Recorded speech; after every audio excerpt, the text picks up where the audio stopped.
Benjamin Bibi Netanyahu. The president says the prime minister has agreed to a ceasefire deal in Gaza. If Hamas rejects the deal, which is always possible, they're the only one left. Everyone else has accepted it. But I have a feeling that we're going to have a positive answer.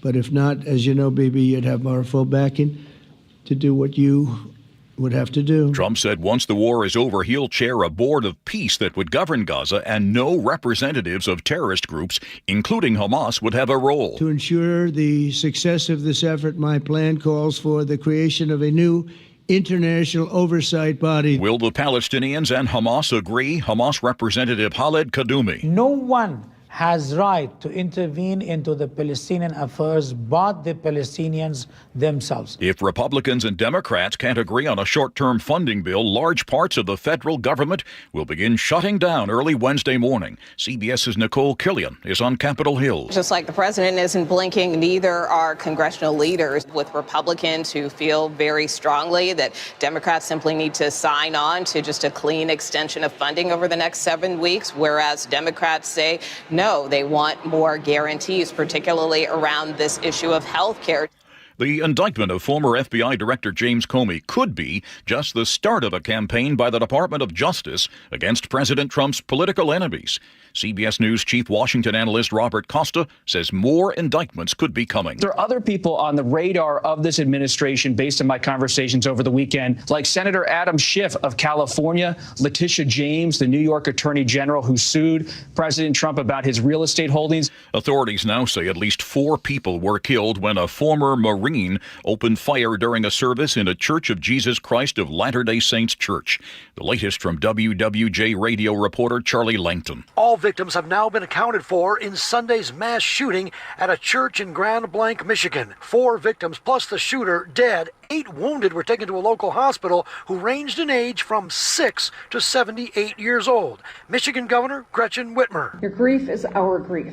I ordered flags lowered statewide. Still, no motive for the shooting. The gunman drove a pickup truck into the church and started shooting into it before setting the building on fire. He was killed in a shootout with police. On Wall Street, less than an hour before the closing bell, the Dow is up slightly. This is CBS News.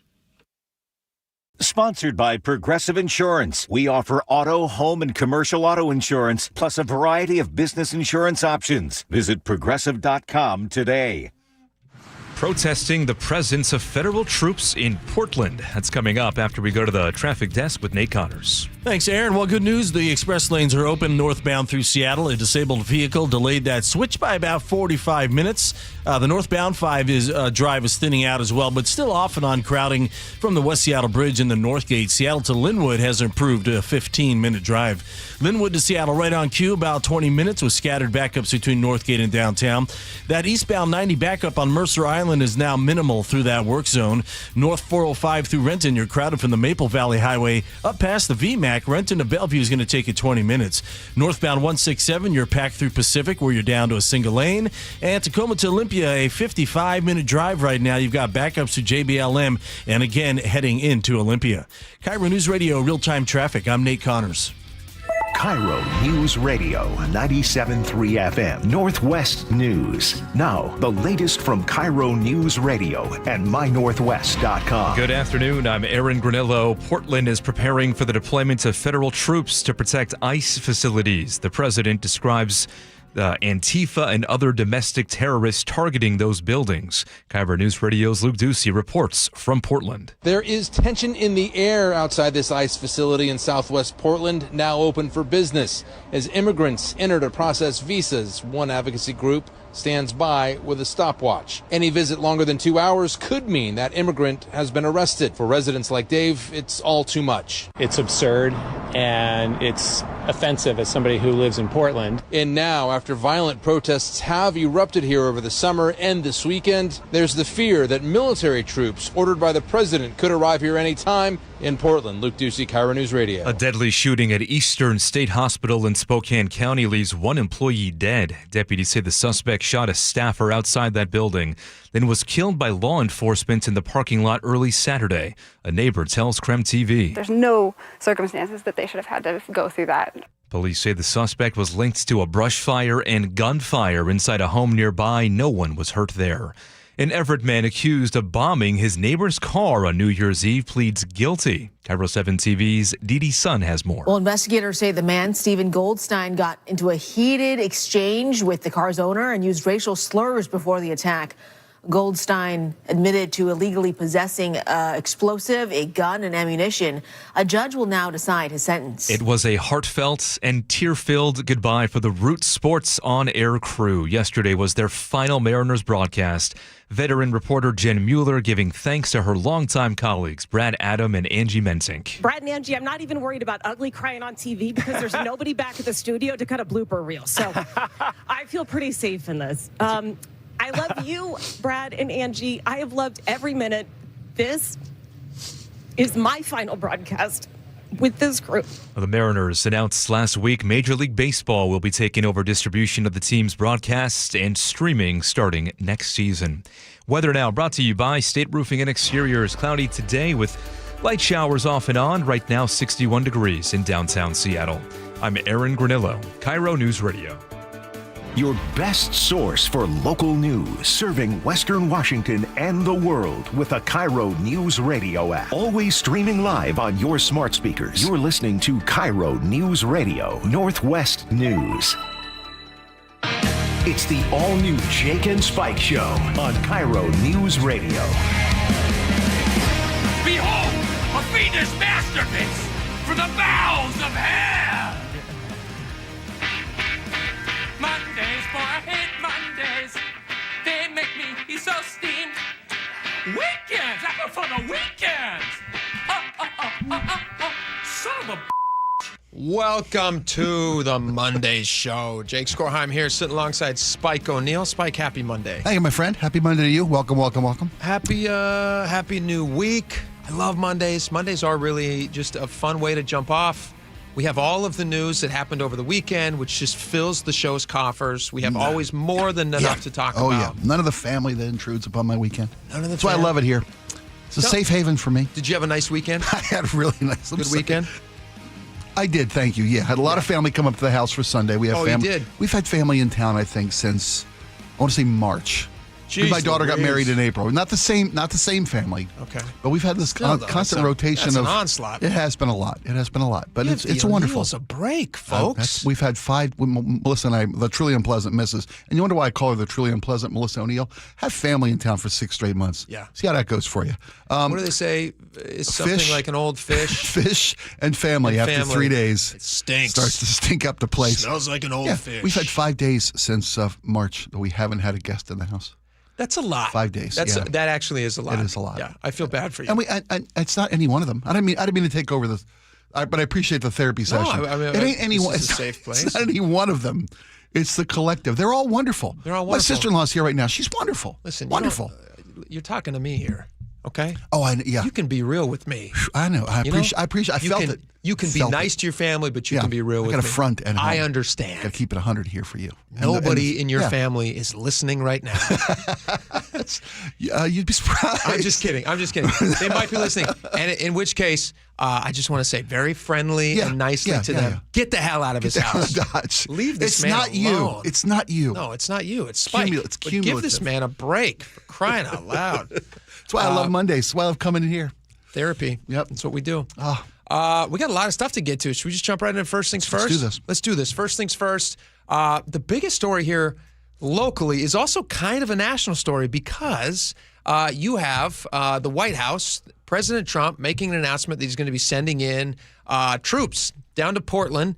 And then the Portland folks get up in arms about that, and they're not happy that federal troops are going to be coming in. And so they give a statement on Saturday, and they all say, hey, everything is peachy keen in Portland, including one of the most ridiculous tweets I've ever seen. I'm going to read this to you guys in a few minutes. Cool. It's hilarious. And then in response to the Portland of it all, you have Mayor Bruce Harrell, who did he already give this speech just a little bit ago? Has this happened yet? We're looking at this right now. We were busy right before the show. I don't know if but pre-show they were supposed to get up to the microphone. This was the mayor and governors? There's joint, was that this one? was going to be the mayor and attorney general. Oh, AG, I'm sorry, AG. I don't know if the governor was I forgot supposed to that be he there. won that last...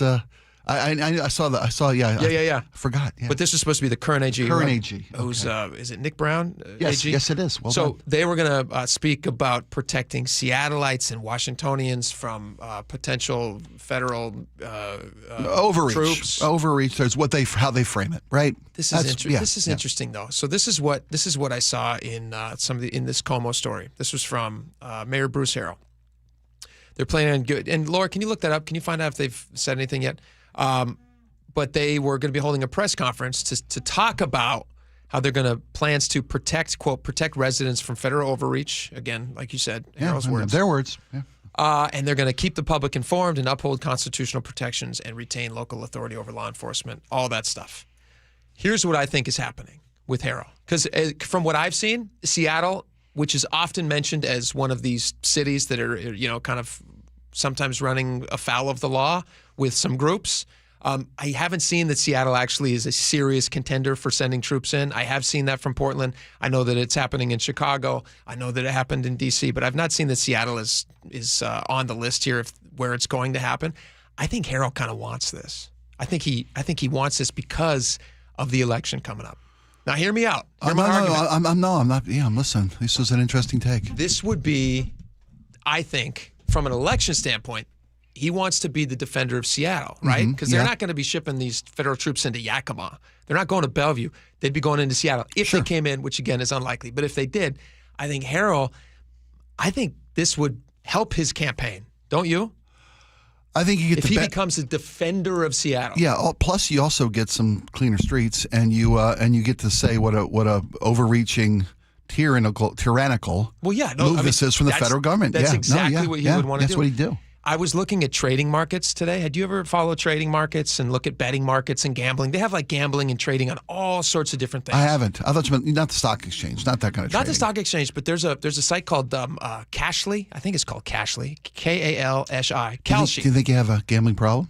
No. Okay. No, I'm not gambling on this. Okay. But I do. Good. I do like to read these because oftentimes, the wisdom of the crowd. Oh yeah. There are predictive models. Yeah. That end up coming true. Like for instance, during the last election cycle, the 2024 election cycle, what was being reported on mainstream media networks did not turn out to be reality. And what was actually happening on the betting markets, it was a lot closer. The results were a lot closer with what happened on the betting markets. Interesting.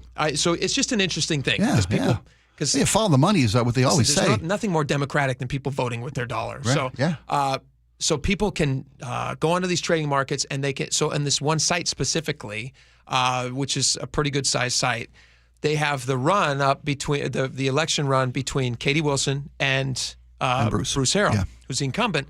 And right now, her chances of winning, according to this site, where you can actually place trading investments. They don't call them bets, but trade like investments on these things.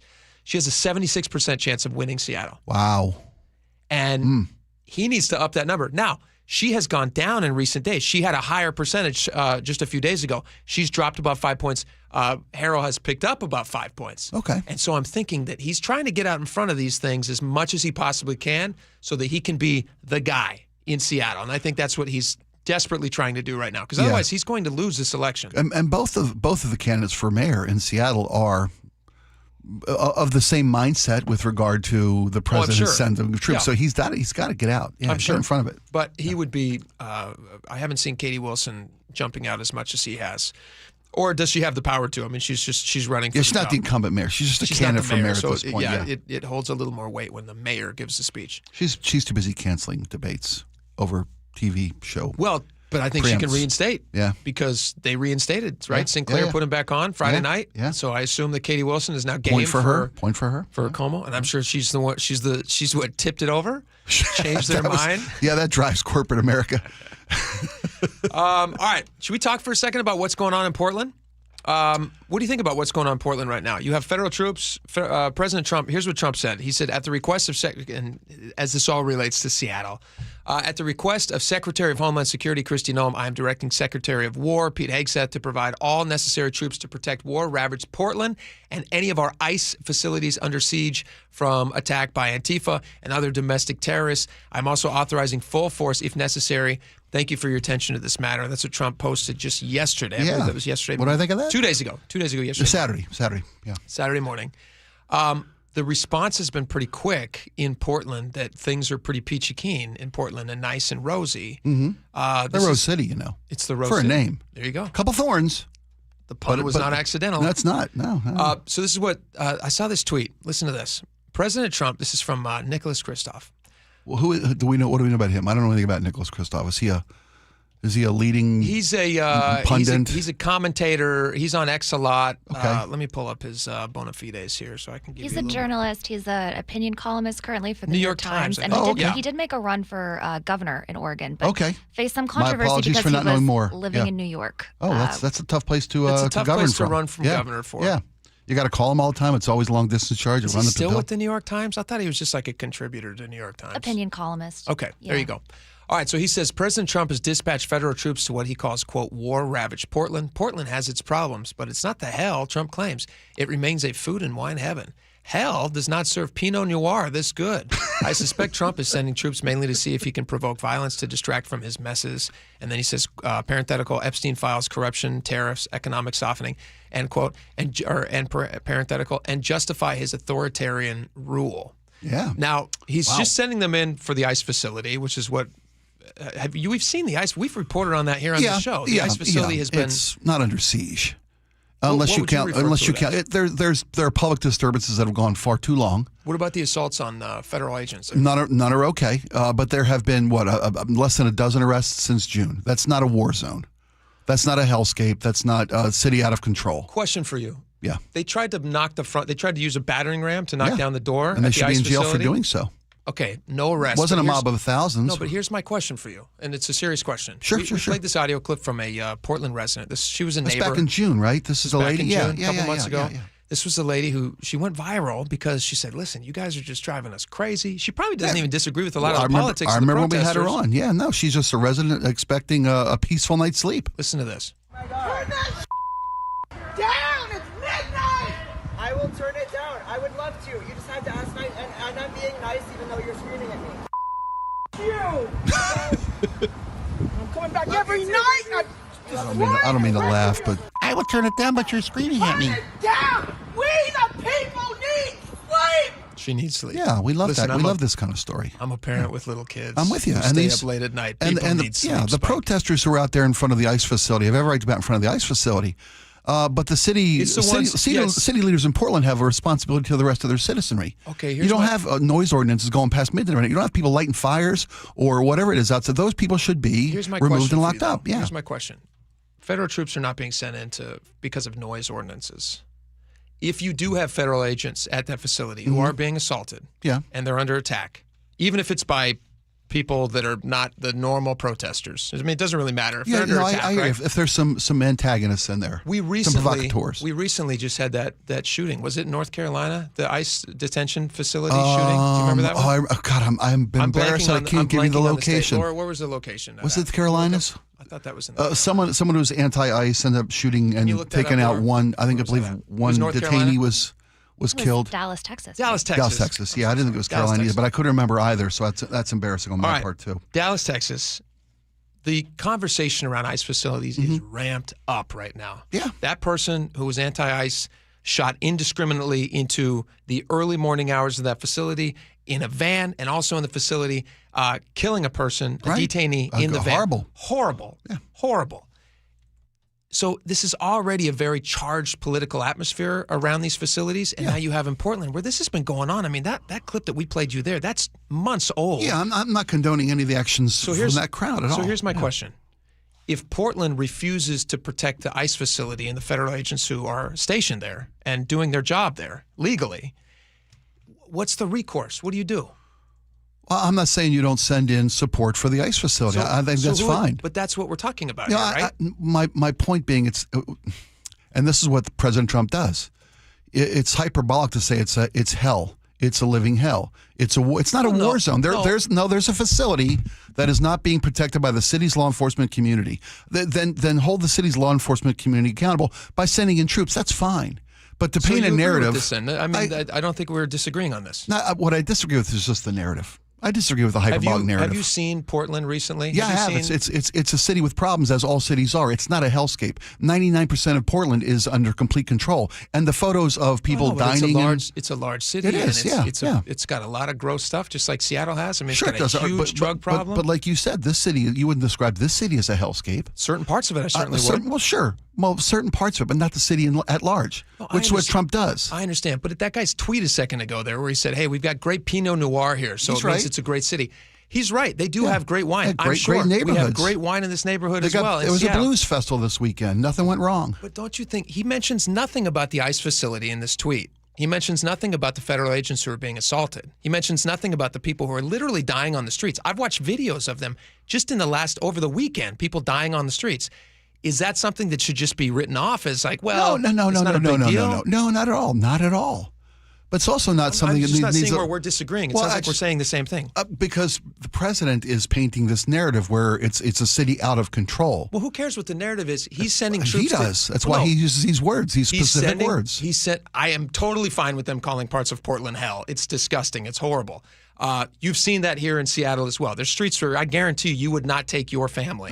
No, you're right. Okay. You're right. So we agree on that point. Yeah. But what I'm saying is if he's sending people in to protect the ICE facility, which is what they're doing, which we don't disagree on, I just don't know what the recourse is. If Portland is not stepping in and saying we're going to protect these federal agents. Well, there's the solution that should be in place. Yeah. Well, then why aren't they doing that? I wish I could tell you. I'm not the mayor of Portland or the governor of Oregon. And if I'm the governor of Oregon and my Tina Kotek, is that her name? Governor of Oregon? And if my city isn't doing its job to protect the neighbors from the noise, let alone the ICE facilities from the vandalism. The speech that they gave on Saturday was 2.5 miles from the location that's in question. Why do you think that is? Because they didn't want to be at the location. Exactly. Okay, no, I'm with you. That's a failure. I understand. That's a failure. So this argument that like Trump is talking about optics and he shouldn't be doing that, it's happening in the exact same way from the folks in Oregon who don't even want to go to the area that they're talking about. They're saying it's a beautiful, peaceful city and Pinot Noir and all this stuff.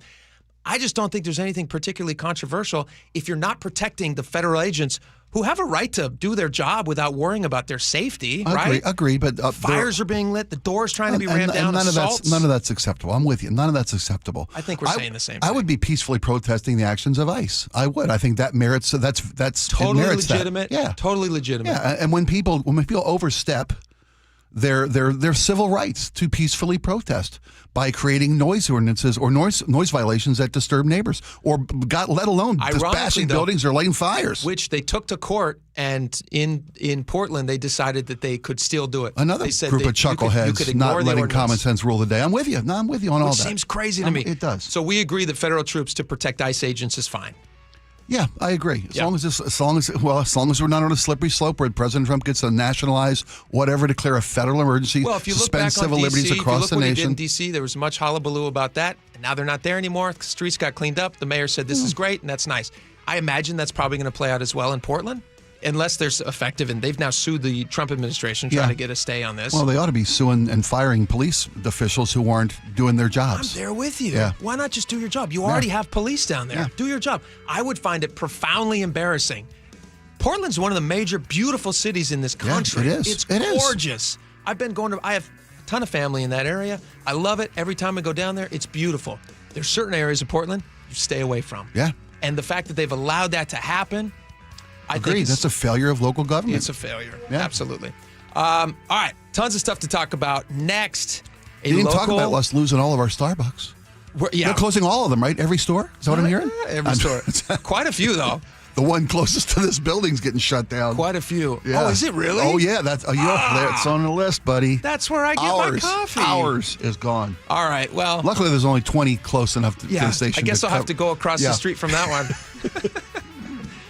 We have a lot more coming up. A local sports legend is having another child. He's got a shot at the Hall of Fame soon, doesn't he? You will not believe how many kids this guy has. He is a superstar on and off the field, and we're going to tell you about it next. And we're going to have a conversation. You held back so beautifully. I know where that was great. I had to check swing on that one. But we are going to talk about family and large families and what makes it work or what doesn't. Yeah, and the right number. What's the right number? What is the right number? According to my wife, it's a little different than my correct number. All right, we'll get into that next. Stick around.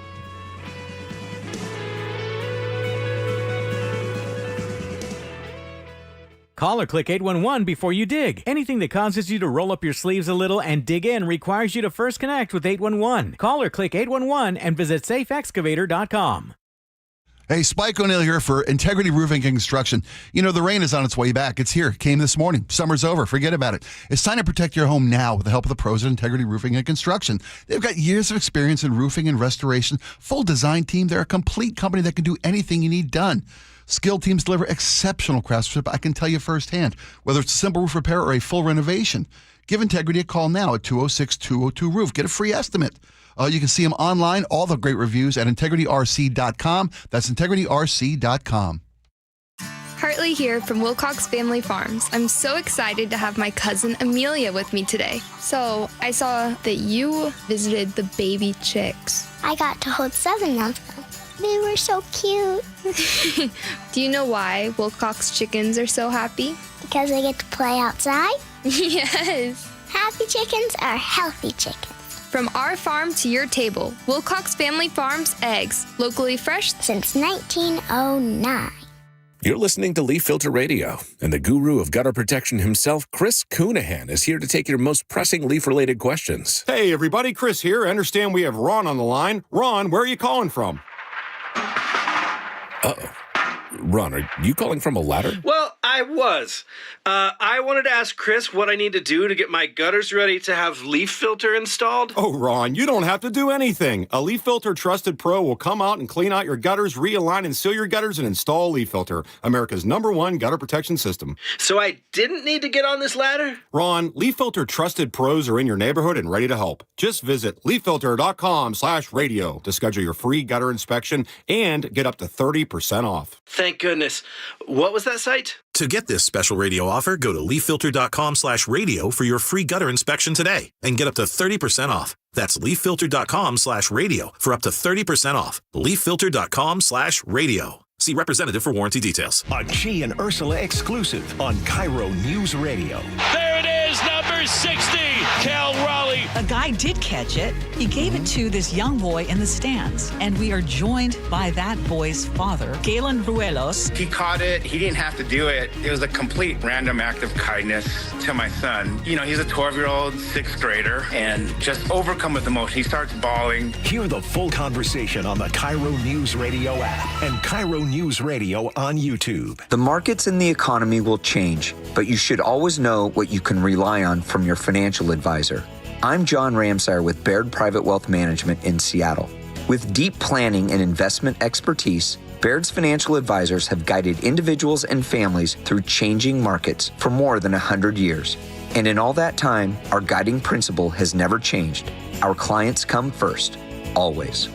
Discover the Baird difference at rwbaird.com/Seattle. If you're a veteran struggling with your monthly bills, VA loan expert Steve Teitler of Best Mortgage has some good news for you. Rates have dropped recently, and this could be a great time for our veterans to think about a cash-out refinance to get out of your high-interest rate debt. For example, one of our clients had a 2.25% VA loan, but he owed more than $155,000 on credit cards and a home equity loan. So we paid off all of that debt and replaced his mortgage with a VA cash-out refinance. And the new VA loan saved him $1,268 per month. So give us a call and see if a VA cash-out refi can help save you money. And remember, with a VA loan, you can buy a home with no money down. And you can help non-veterans as well. That's right. If you have a conventional loan, we'll run the numbers and see if we can help save you money, too. Honest advice you can trust from the VA loan experts, Best Mortgage. Call now, 425-649-6000. Best Mortgage, 425-649-6000. Hey, man, gaining weight, dragging throughout the day, losing your drive? It could be your testosterone. The team at Revive Men's Health Washington gets men back on track with the energy and drive they've been missing. Meet Tyler, Revive Men's Health Director of Operations and witness to hundreds of success stories. I've seen guys come in worn out, discouraged, and just not themselves. A few months into treatment, they're standing taller, speaking with more confidence. It's like watching someone come back to life, like a light switch gets turned back on. The spouse says, "Thank you, I really have my partner back, better than before." That's the moment it all clicks for me, and that's why I do what I do. Since 2011, Revive Men's Health has helped more than 120,000 men regain their energy and drive. Start your story today with an in-clinic visit or a secure video appointment. Call 206-529-1111 now to book your free testosterone test, exam, and consultation. That's 206-529-1111 or schedule anytime at revivemenshealth.com. I love my Subaru Outback, which I purchased at Carter Subaru, Seattle's only Subaru dealership. Hi, Ursula Reutin here. Carter Subaru has the largest selection of Subarus in the state. And for a limited time, you can get the 2025 Subaru Outback for 0% financing. Visit Carter Subaru in Shoreline and Ballard or anytime at cartersubaru.com. On approved credit, documentary service fee may be added to the sale or capitalized cost. Carter Subaru is buying down the rate for the 2025 Outback. Max amount finance is $20,000. See dealer for details. Valid through 9/30/25. Open enrollment for Medicare is coming up. Are you ready? Herb Weisbaum, the consumer man here. Get organized early with a Medicare Jumpstart Toolkit from the Insurance Commissioner's Sheba program. Order your free copy today at insurance.wa.gov. KIRO News Radio. Get on the YouTube channel. We're live all day on YouTube. Every show, every day. Hang out with us. The whole gang's there. And you never know what you might see. Back up the camera. Oh, my God. Just search KIRO News Radio. CBS News special report. President Trump says Israeli Prime Minister Benjamin Netanyahu has agreed to a ceasefire in Gaza, but not Hamas, although he's hopeful. With the new transitional authority in Gaza, all parties will agree on a timeline for Israeli forces to withdraw in phases. They'll be withdrawing in phases. No more shooting, hopefully. Trump says he'll head a peace board that will govern Gaza during that transitional period.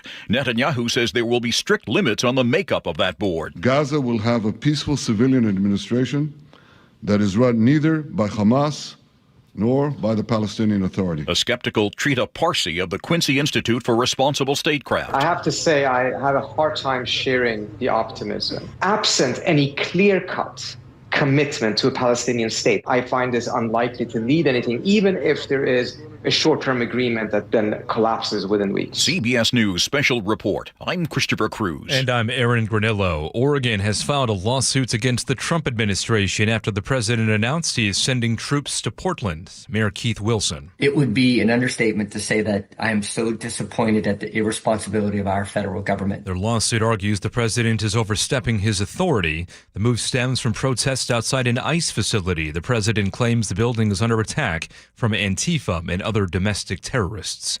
The Tacoma Pierce County Health Department says the risk remains low after it detected a version of the Mpox virus in wastewater.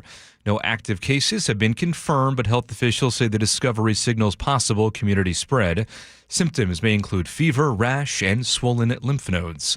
Tolling began this morning on the new 509 expressway in Kent. The prices from WashDOT's Lauren McLaughlin. For drivers with a 2-axle vehicle and a good-to-go account, they're going to pay between $1.20 and $2.40 depending on time of day. The first mile of the 3-mile extension opened to traffic back in June. The rest of the expressway is scheduled to open in 2028.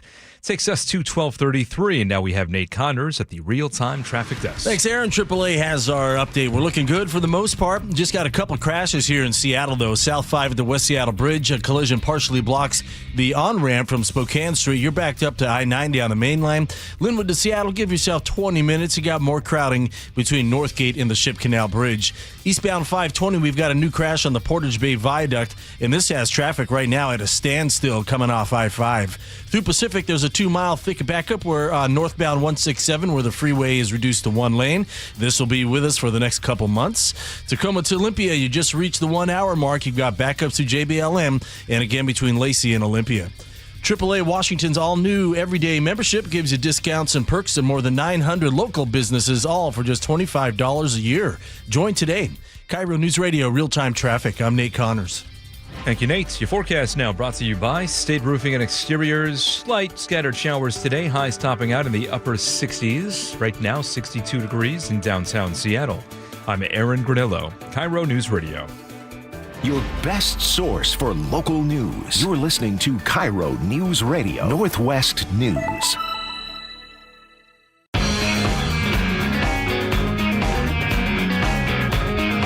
right, welcome back to the show. I saw this headline, and I had to read it twice because the number, I thought it was a typo at first, but it's not. It's really happening. Seattle Seahawks legend. This is on mynorthwest.com. You guys can read this. Seattle Seahawks legend Shaun Alexander. You remember Shaun, right? Spike? Of course. Of course. Yeah. Let's see. 9 NFL seasons with the Seahawks, franchise records, rushing MVP, yards, right? touchdowns, Yeah. MVP, all that stuff. He's amazing. 3 Pro Bowls, 2 All-Pro nominations, MVP in 2005. Just an absolute beast. He and his wife are expecting their 14th child. 14 kids. Unbelievable. He made the announcement on a recent podcast called the Up and Adams podcast. Listen to this. So I wasn't, we're just now starting to tell people, but number 14 is in the belly. Is that an offensive formation? Yeah, you're the first one I've told on. That does sound like one, doesn't it? 14 belly. 14 belly on 2. 14 belly on 2. Ready? Break. On TV. So on this live. So yeah. So we're just now starting to tell everybody. How many children? You know what? It's How many? really wild. This will be number 14. Number 14. I want you to look at this. Philip Rivers, get to work. That's what I want to say.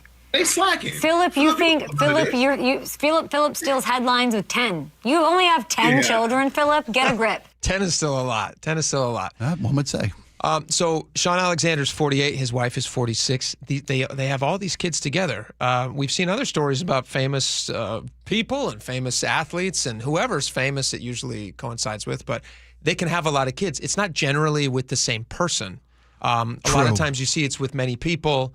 And like, who's the famous guy? Cannon. Nick Cannon, who's I'm thinking of. Yes. Yeah, he's the poster boy for. So he has like a lot of kids. Condom endorsement possibilities. And I don't think that's something that he subscribes to. Apparently not. That's just my guess. But anyway, so Shaun Alexander he's having his 14th. He and his wife having their 14th child, which is amazing. What's shocking to me about this is not the number of kids, but how young Shaun Alexander still is. This always gets me whenever I see pro athletes like years after they've retired. Yeah, right. You're reminded that they were so young when they were playing. Yeah. 48 is a young man.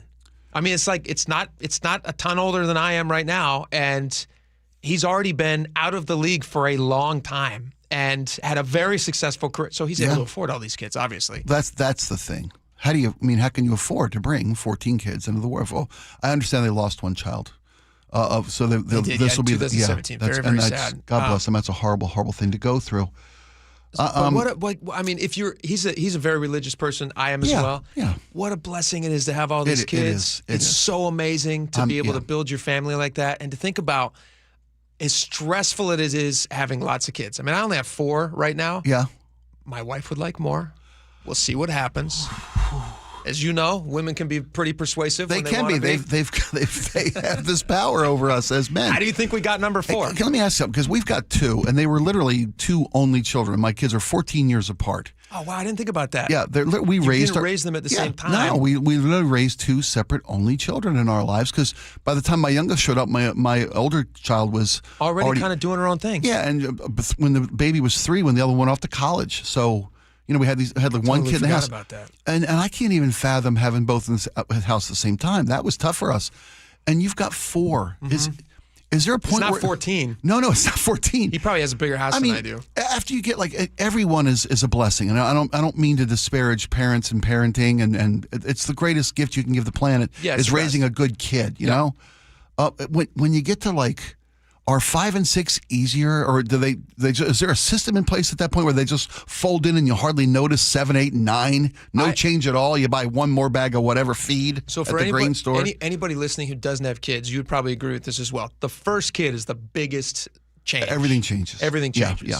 After that, like when you had your second kid, suddenly you guys are one-on-one, right? So you and your wife both have one to take care of. Yeah. Sounds like your older was a little bit older. Yeah, it makes it even plus easier. You understand the ropes. You've got a lot of the systems in place, the materials in place. Yeah. Even in your case where you guys had done it way earlier, but still now those are muscle memories. You remember those things. We know that, they say the joke is. You know how to change a diaper. The joke is, every time you're out on a date and you call the babysitter 5 times with the first kid. Yes. Second kid, you're out on a date, the phone rings. Is the kid on fire? Can you put the kid out? 100%. I'm trying to enjoy a meal here. Click. Yeah. No, my 4th child right now is getting a completely different parenting experience than my first child. Yeah. Now, there are 10 years difference. Mm-hmm. My oldest is 10. My youngest is just a year now. So it's just, I don't know, maybe a little 9.5 years difference, whatever. But we know so much more now. And then the other thing about when you have a lot of kids, especially like we do in the house at one time, or like Shaun Alexander. I guarantee you he's got a bunch of kids living in his house right now.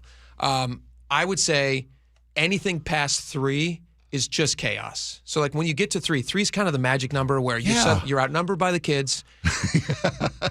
There's an extra one. It's not just one-on-one anymore. It's not 2 against 2.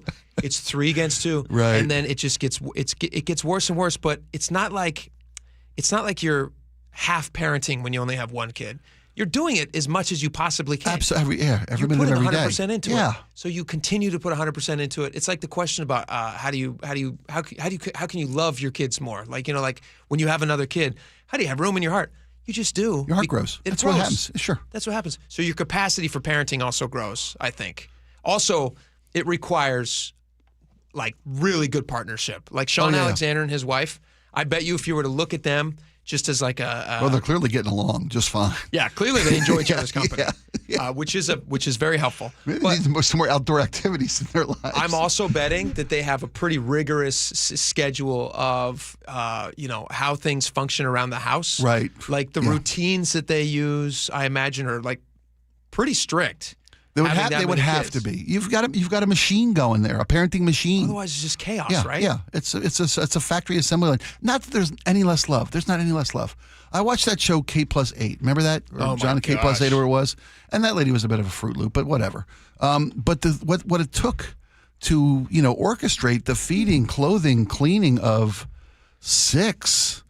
And imagine when you get to the Alexanders. Because she had 2 older twins. She had 2 older twins. Yeah. I mean, and Shaun Alexander's family there must be you get help from the older sibs, right? I watch the Waltons. Most of my education comes from television. Sure. You get the older kids to help out. Absolutely. I know that my aunts and uncles. Boy in there. Yeah, my aunts and uncles always helped out.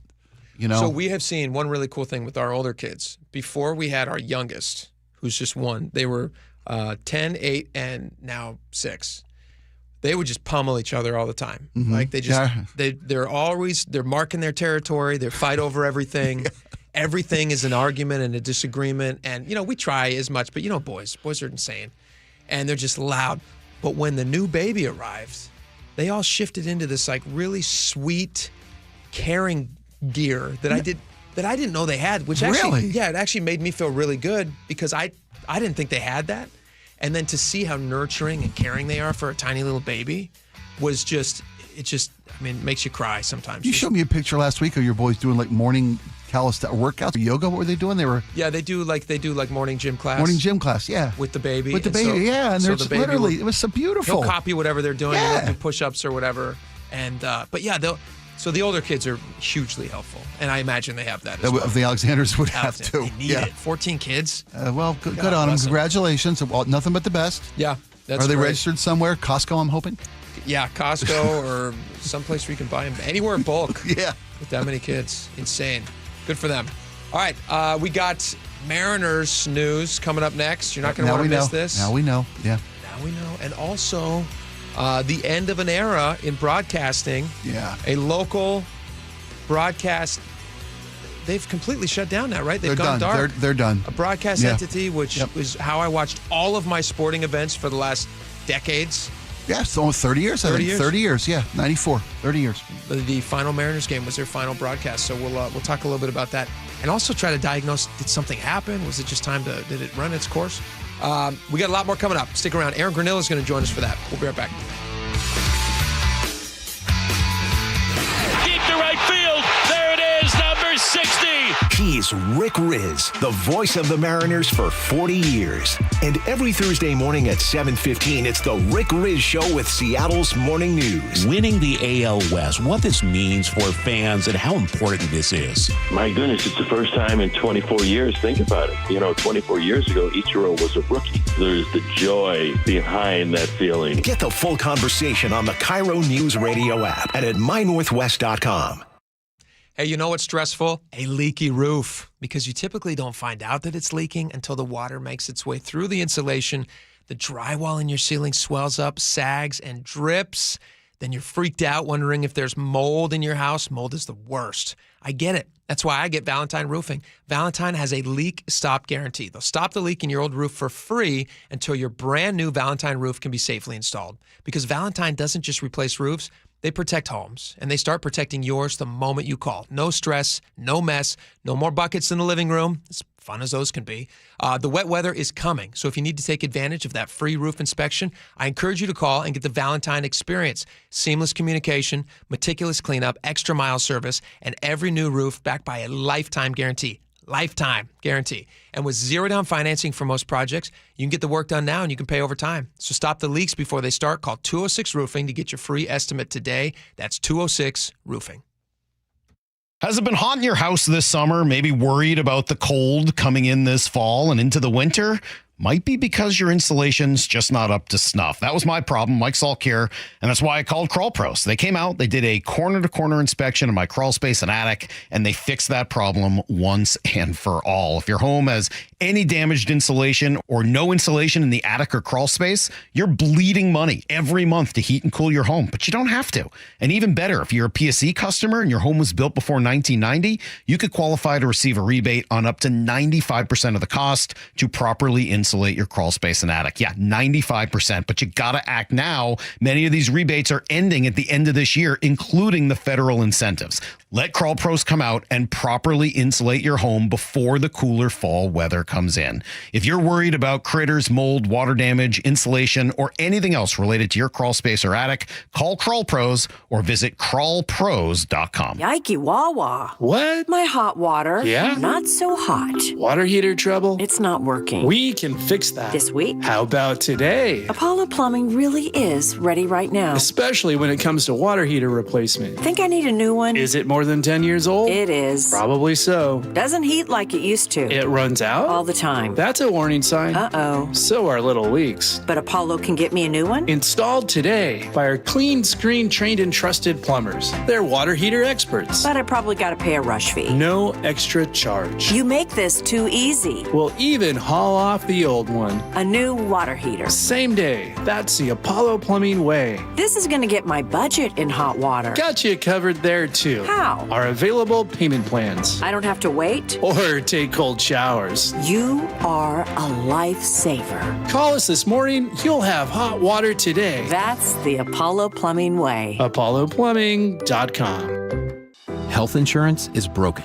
but it doesn't have to be. That's why Scan Health Plan was founded as a nonprofit, so we can create Medicare Advantage plans that focus on the real needs of seniors. We've been people first since 1977, and we're here to make Medicare work hard for you, because you deserve more than a broken system. You deserve a plan that fights for you.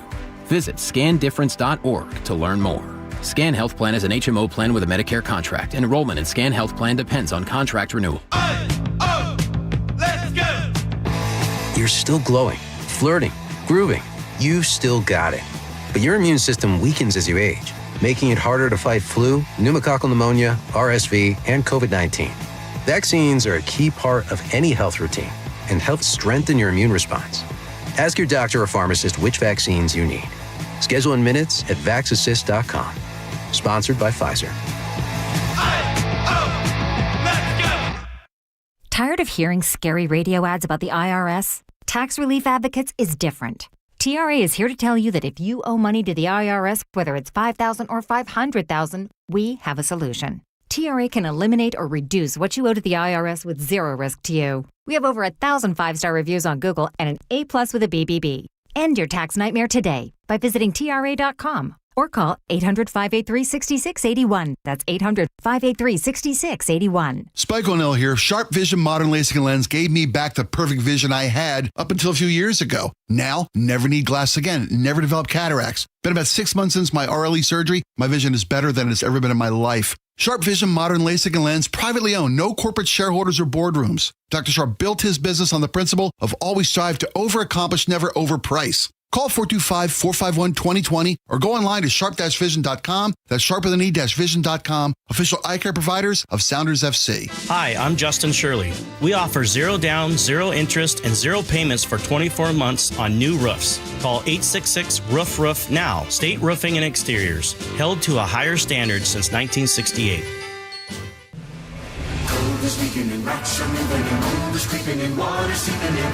It's hard to be a homeowner, we know. Without American Crawl Space and Pest Services, it is hard to be a homeowner. Dave Ross here. American Crawl are the heroes to call for insulation and pest issues because in addition to their great reviews and decades of experience, they also give out the most PSE insulation rebates of any insulation company in the state. American Crawl, the heroes you call. Get your free inspection at AmericanCrawl.com.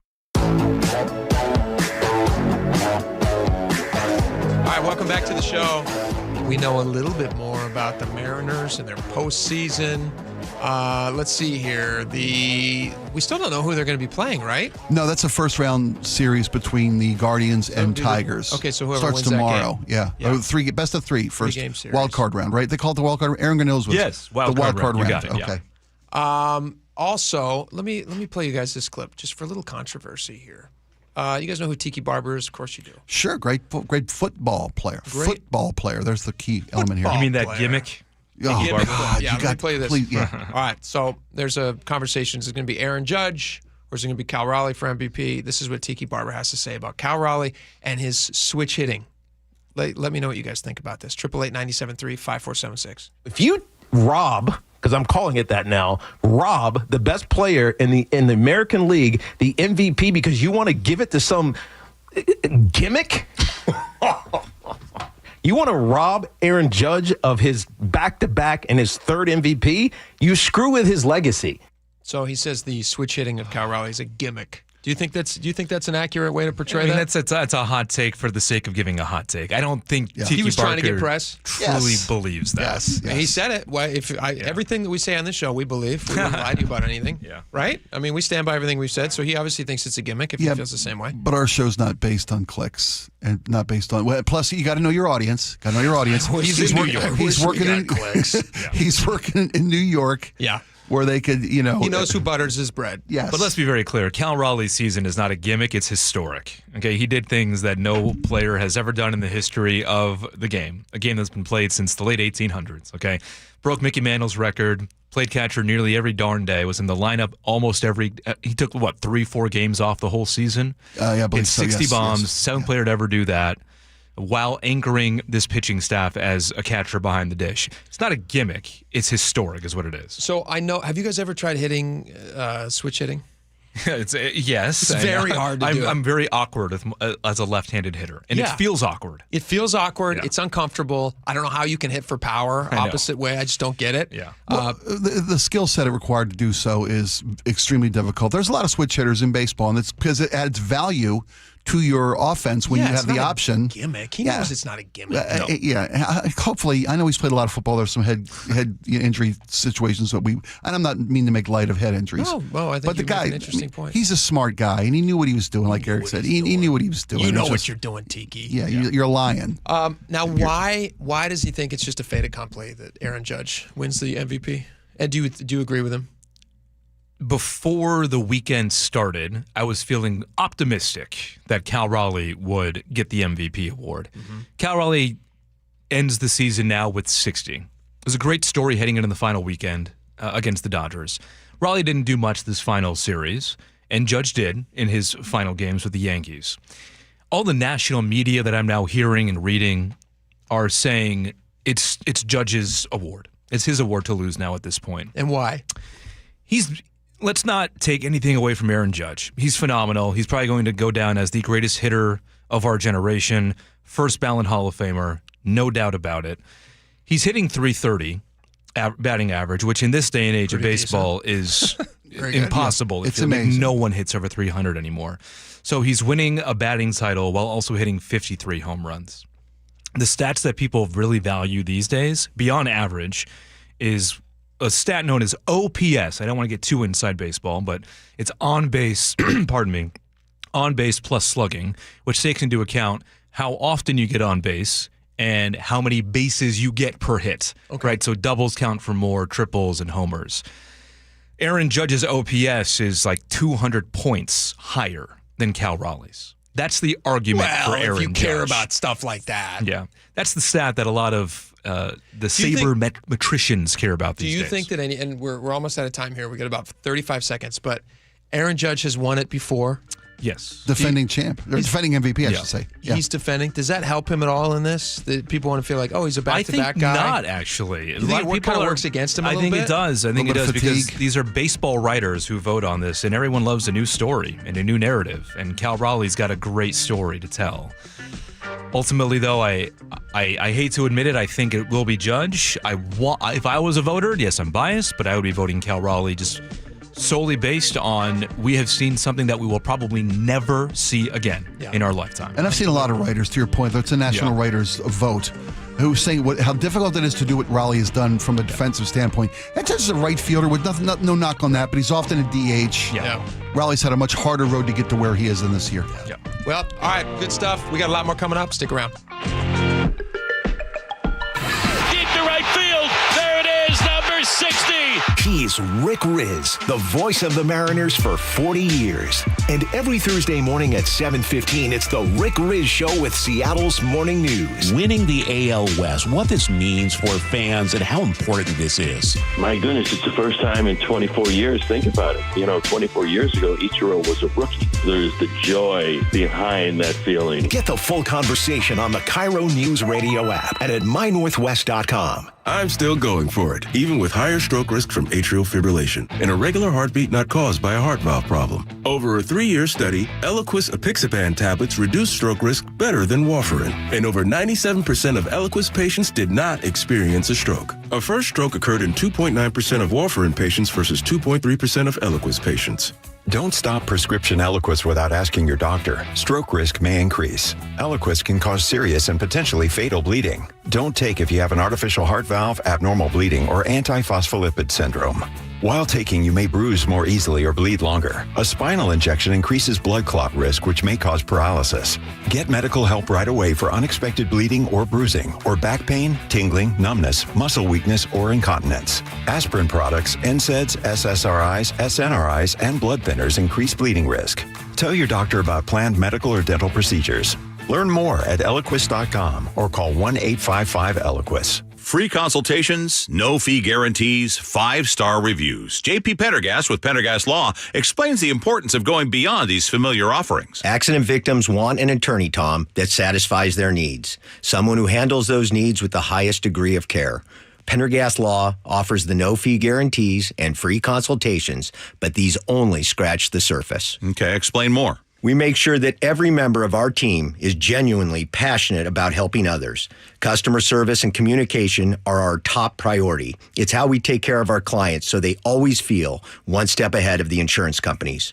Our strong reputation for high standards provides comfort and confidence when it's needed most. Pendergast Law offers the free consultations, the no-fee guarantees, and of course, they are 5-star rated. But what really makes them different is their genuine passion for helping others. I can't recommend them enough. If you or a loved one has been injured in a car accident, call Pendergast Law. We can help. That's PendergastLaw.com. Has it been hot in your house this summer? Maybe worried about the cold coming in this fall and into the winter? Might be because your insulation's just not up to snuff. That was my problem, Mike Salk here, and that's why I called Crawl Pros. They came out, they did a corner-to-corner inspection of my crawl space and attic, and they fixed that problem once and for all. If your home has any damaged insulation or no insulation in the attic or crawl space, you're bleeding money every month to heat and cool your home, but you don't have to. And even better, if you're a PSE customer and your home was built before 1990, you could qualify to receive a rebate on up to 95% of the cost to properly insulate your crawl space and attic. Yeah, 95%, but you got to act now. Many of these rebates are ending at the end of this year, including the federal incentives. Let Crawl Pros come out and properly insulate your home before the cooler fall weather comes in. If you're worried about critters, mold, water damage, insulation, or anything else related to your crawl space or attic, call Crawl Pros or visit crawlpros.com. Vanity Fair calls BritBox a delicious streamer. Collider says everyone should be watching. Catch Britain's next best series with BritBox. Stream acclaimed new originals like Code of Silence. You read lips, right? And Linley, based on the best-selling mystery series. Say hi, Linley. Take it from here. And don't miss the new season of Karen Piri, coming this October. You don't look like police. I'll take that as a compliment. See it differently when you stream the best of British TV with BritBox. Watch with a free trial today.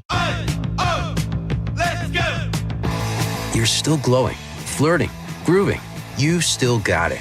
but your immune system weakens as you age, making it harder to fight flu, pneumococcal pneumonia, RSV, and COVID-19. Vaccines are a key part of any health routine and help strengthen your immune response. Ask your doctor or pharmacist which vaccines you need. Schedule in minutes at vaxassist.com. Sponsored by Pfizer. Progressive Insurance, with insurance for cars, home, boat, motorcycles, RVs, and commercial vehicles at 1-800-PROGRESSIVE and Progressive.com. Your best source for local news. KIRO News Radio, KIRO FM and HD1, Tacoma, Seattle, Northwest News. On the Hour, sponsored by O'Reilly Auto Parts. I'm Christopher Cruz in Washington. President Trump says Israeli Prime Minister Benjamin Netanyahu, but not yet Hamas, has agreed to a 20-point plan to end the war in Gaza. If accepted by Hamas, this proposal calls for the release of all remaining hostages immediately, but in no case more than 72 hours. The two men met at the White House, then spoke to reporters, but didn't take any questions. The president says Israel would have the, quote, full backing of the United States to take steps to defeat Hamas if it doesn't accept the proposed peace deal.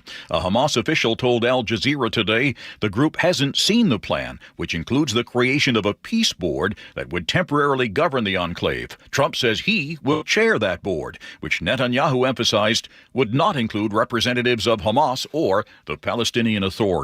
CBS News White House correspondent Weisha Zhang says the plan reveals the president appears to have had a change of heart when it comes to Israel's possibly annexing disputed territory. It should be pointed out that just last week, President Trump said he would not allow Israel to annex the West Bank. Very tough words.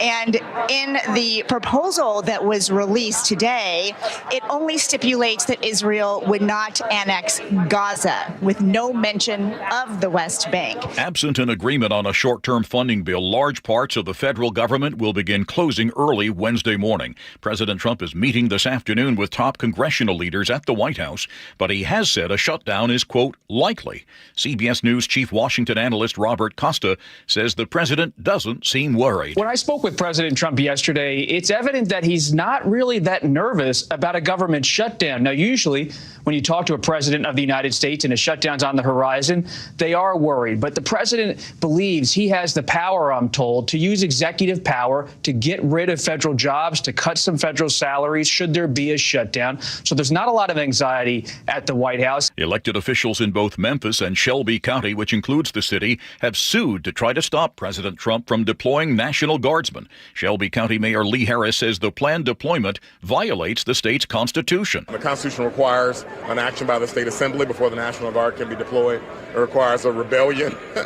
And so none of those things have taken place. And so we're trying to figure out how legally any of it is happening. Top story of the hour, President Trump says Israeli Prime Minister Benjamin Netanyahu has agreed to a 20-point plan to end the war in Gaza. At the closing bell on Wall Street, the Dow was up slightly. This is CBS News. Think O'Reilly Auto Parts for all your car care needs. Get the parts and service you need fast from the professional parts people at O'Reilly Auto Parts. Coming up, state and city leaders responding to federal troops in Portland. That's after Nate Connors at the traffic desk. Thanks, Aaron. We've got a big crash over in Montlake. This is at the south end of the Montlake Bridge, and right now the right lane northbound is blocked and the left lane southbound is blocked, so you're kind of doing a little zigzag action through this crash scene, and we've got big backups on Montlake Boulevard. We cleared our collision eastbound 520 at the Portage Bay Viaduct. Still have a collision south 5 the West Seattle Bridge, partially blocking the on-ramp from Spokane Street. You're in a hefty backup that starts back in Northgate, Linwood to Seattle, 25 minutes. South 405 is filling in between Factoria and Northeast 44th, Bellevue to Renton, 15 to 20 minutes. Tacoma to Olympia is a 1-hour commute with backups at JBLM and again between Lacey and Olympia. And in Olympia, northbound 101, right at the I-5 interchange, a collision blocks the right lane, and you're sitting in a bumper-to-bumper backup starting at Black Lake Boulevard, about a 2-mile backup there. KIRO News Radio, real-time traffic. I'm Nate Connors. KIRO News Radio 97.3 FM Northwest News. Now, the latest from KIRO News Radio and mynorthwest.com. Good afternoon. I'm Aaron Granillo. Seattle's mayor and Washington's attorney general vow to protect the city and state from what they call federal overreach. Comments today came in response to President Trump's of deploying National Guard troops to Portland. Mayor Harold and A.G. Brown were joined by other elected officials to send two messages. One to Washington citizens that they will be protected from federal overreach, the other to the Trump administration. Here's Seattle Mayor Bruce Harrell. There are no insurrections here. So I repeat, our message to this president is very simple. Stay out of Seattle. Harrell plans to sign his own executive order in the coming days to strengthen policies and improve coordination between state and local governments. James Lynch, KIRO News Radio. Hospital employee is dead after a shooting early Saturday at Eastern State Hospital in Spokane County. Deputies say the suspect was acting erratically, starting a brush fire nearby, then firing shots inside a home. A neighbor tells KREM TV. You shouldn't have to feel scared of random gun violence when you're in your own home. Police say that suspect shot the hospital staffer outside the building. Deputies responded quickly, shooting and killing that man near his vehicle. A local hoops star is out as head basketball coach at Garfield High. Brandon Roy, the former NBA All-Star and Garfield alum, has been removed. Roy led the Bulldogs to 3 state titles since taking over in 2017. The school also dismissed the girls' coach, saying the moves are part of a new chapter for the school. It is the end of an era for Root Sports, the longtime home of Seattle Mariners broadcasts. On their final post-game show together, longtime hosts Brad Adam and Angie Mentink shared a heartfelt and tear-filled goodbye. This is an honor having this last show with you, my friend. Appreciate you, of course. The Mariners announced last week Root will cease to exist after this year. Major League Baseball will take over distribution of the team's broadcasts starting next season. Weather now brought to you by State Roofing and Exteriors. Cloudy today with light rain at times. Right now looking at 63 degrees in downtown Seattle. I'm Aaron Granillo, KIRO News Radio. Your best source for local news, serving Western Washington and the world with a KIRO News Radio app. Always streaming live on your smart speakers. You're listening to KIRO News Radio, Northwest News. It's the all-new Jake and Spike Show on KIRO News Radio. Welcome back to the show. 1 hour down, 2 hours to go, you lucky people. Spike, are we going to talk about this or no? Let's get some more information first. There's a headline. We can tease a headline, and we want to cover it later if we do a more reading. That'd be fine. We just heard Aaron's news report about Brandon Roy being fired by Garfield High School. This guy was a star in the NBA. I'd like to know. He's a local treasure. I'd like to know what's going on there. Something's not adding up for me. They say it's a new direction, but I don't understand that direction. So we'll just keep asking. We'll wait for more information, I guess. They would like to start losing. I guess is that what they would like to do? That's Jason Rantz from Seattle Red 770 Jason Rantz Show. Welcome to the show, Jason. Hello. All right. We'll talk more about that Brandon Roy stuff in just a little bit as we get some more information. But I did see that story a couple days ago. Was that on Friday that they made that announcement? Was yes, that over the weekend? The 25th, Thursday. Yeah, okay, Thursday, yeah. But as soon as I saw that, I went, wait a minute. This guy was really good. It's like, why are you getting rid of this guy? This makes no sense. All right, but that's a question for another time. Right now, we're going to talk a little bit about what's going on down in Portland. Jason Rantz joins us now. This is going to be about Roy's time with the Trailblazers? About Roy's time with the Trailblazers. Okay, great. Jason's our expert. Exactly. Jason's a huge NBA fan. I have all the stats. He has all the stats. He was in the NBA? He knows all about. He knows all about sporting. All right, so you have down in Portland, you have the Trump administration saying they're going to send in some federal troops because of some stuff happening at an ICE facility. Spike and I last hour agreed that if Portland police are not willing to protect federal agents, there's no other recourse but to try to protect them federally. Well, I just love over the weekend, anyone from Keith Wilson, the mayor, to Tina Kotek, the governor, to Ron Wyden, the senator, like, why is this even being discussed? What crisis is? There's nothing going on. Look, I took a video in downtown Portland where it happened to be really nice in this one area. Here's Mayor Keith Wilson a couple of miles from the area he's talking about. We now have a sudden influx of federal agents in our city. We did not ask for them to come. So? They are here without clear precedent or purpose. That's not true. We have seen that their presence harms commerce and prosperity and opportunity in other cities like Washington, D.C. They're thriving right now. Does he think that commerce and what was the other one? Prosperity and what was the other? Was there three? I thought there was three. The smell. Does he think any of that is harmed by the unbelievable amount of drug usage, and which is not even what the federal troops are there to handle? Well, that's why I bring it up then. That's not why they're there. That's it's a fair point. There's drug usage in Portland. I'm saying because Wilson, here's what I'm saying. Because Wilson is conflating it. I think he is bringing this up himself in not specifically mentioning that this is about the ICE facility. This is why he's downtown Portland, was because he wants you to think that what's going on in Portland is what's going on in D.C. or what could happen in Chicago, that they're sending the police force to basically supplement local law enforcement, which was not what was announced. And I don't think, I said this earlier this morning, like if the president came out over the weekend and said he was doing this specifically what they're doing in D.C., I would say I don't think you can make that case, nor do I think it's necessarily constitutional. But that's not what he was talking about. He was clearly talking about it in the context of ICE. I mean, that's why Kristi Noem was the one who made the ask. Oh, go ahead. Well, I was going to say, because Jake and I had this discussion and disagreement earlier that the president's. We agreed. We did it. We did. We did. But with regard to the president's rhetoric, right? Portland is not. It's a living hell. It's you're not. Right. We disagreed on this. I don't think. Right. I mean, to your point that you just made very accurately, this is about the ICE facility.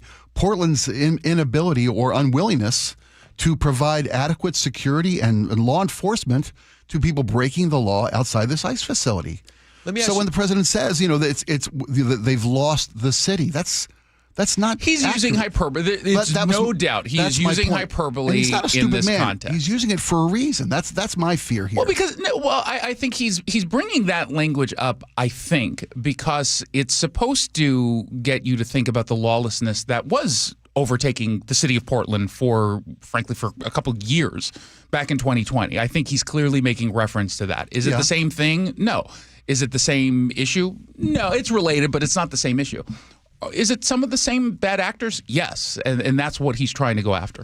Do you think, Spike, we had this disagreement earlier. He referred to it as a hellhole. Obviously, there's parts of Seattle that I would say would qualify as a hellhole. Not the entire city. Portland as well. There's certain areas of Portland probably that are lovely.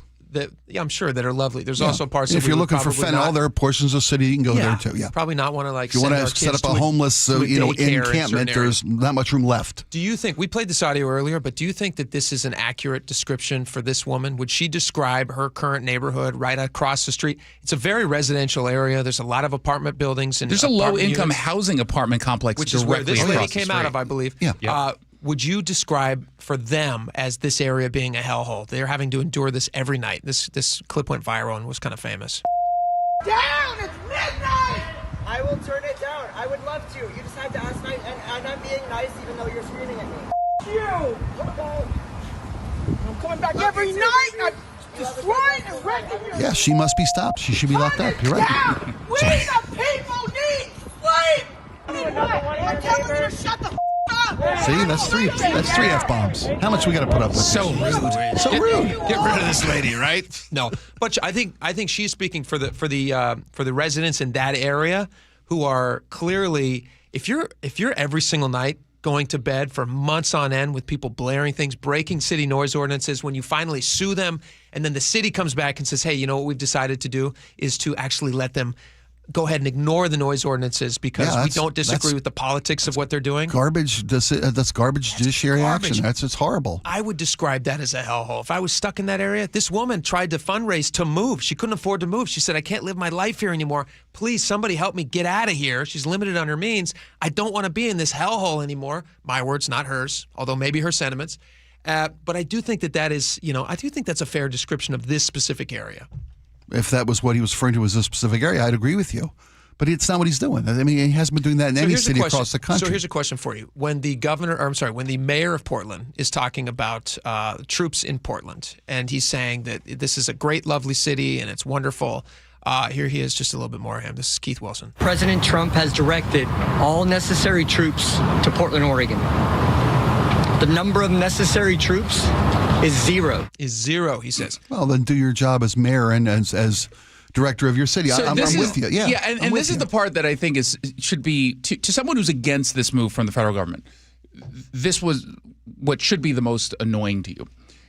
The city of Portland, by choosing not to enforce the law and simply help clear the activists from blocking the entrance to the ICE facility. Yeah. They made it so that Trump's hands were nearly tied. They made it so much easier for him to come in and say... They gave him everything he wanted. It was an unruly, unlawful All they reaction. had to do was even just try to move them, and they chose not to. Yeah, They I agree completely. I have heard from the White House on numerous occasions them reference Portland, like in the months leading up to this. Yeah. So if they knew that the White House was starting to turn their attention on specifically this ICE facility, complete failure of why local, didn't Kotek step in and say, hey, you know what? Let's clean this up. Don't give them a reason to come in. It's going to look very bad politically. I couldn't agree with you more.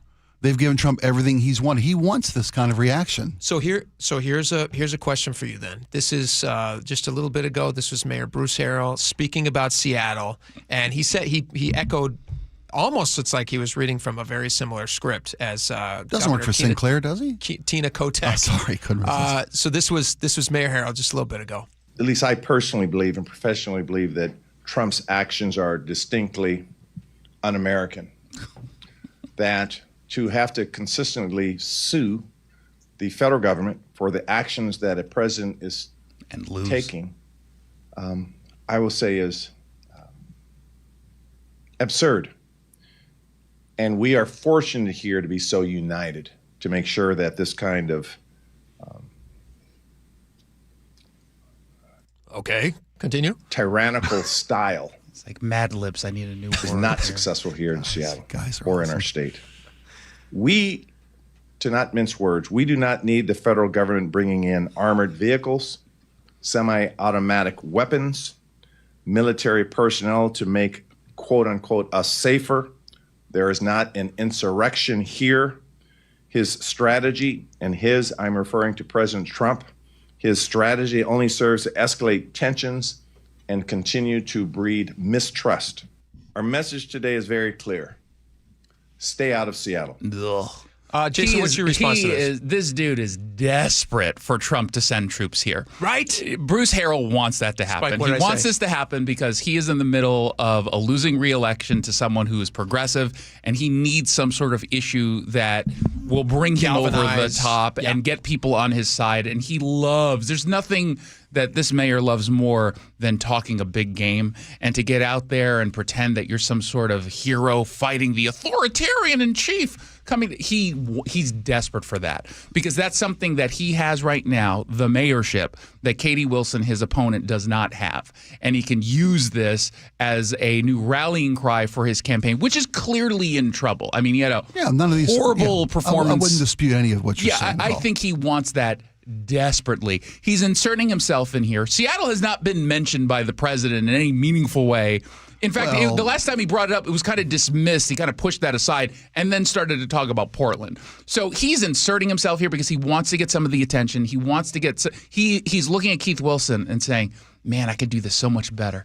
And so he's trying to egg on the president to come here so he can then say, I'm fighting against it. That's the only reason he's doing what it is he's doing. This is pure politics. And that's all valid. You're right about all that. His campaign is in trouble. Thank you and goodbye. This will put him in a position that strengthens him with the voting base that seems to be favoring his even more, liberal. And you know where I'm going with this. So, but does it undermine the question of the legality of Trump's actions? It doesn't, because in this case, it's very and look, the reality is we don't know quite what the policy or plan is going to be because he hasn't done it yet. And we often don't. Yeah, and that, which is normal. They don't normally just here's my game plan, here's what we're going to do. But in the case of dealing with ICE specifically and the federal part, he is without a doubt legally allowed to do this. The president. There's no doubt whatsoever. It would be different, and the reason why I made that remark earlier, if it's the same as D.C. where you're trying to supplement police, that's different because we're not about crime on the streets, Seattle we're not about open drug use. None of that is stuff. not D.C. D.C. is different. I agree with that. But would you say that place is under siege? What? The ice facility in Portland. Oh, yeah, absolutely. It's been under siege. Really? Yes, absolutely. I mean, how many riots do you have to call? How many arrests do you have to make for assaults against federal law enforcement, whereas the local police are not getting involved? What do you need to happen? That's a different issue, though. But we've agreed. We've agreed. In totality, I think it's under siege. Like, is there an army at the gate? Are they armed? They throw. Some of them are armed. Some of them are armed. They occasionally will throw. And I'm not condoning violence. I'm not condoning vandalism in any way, shape, or form. What is under siege to you?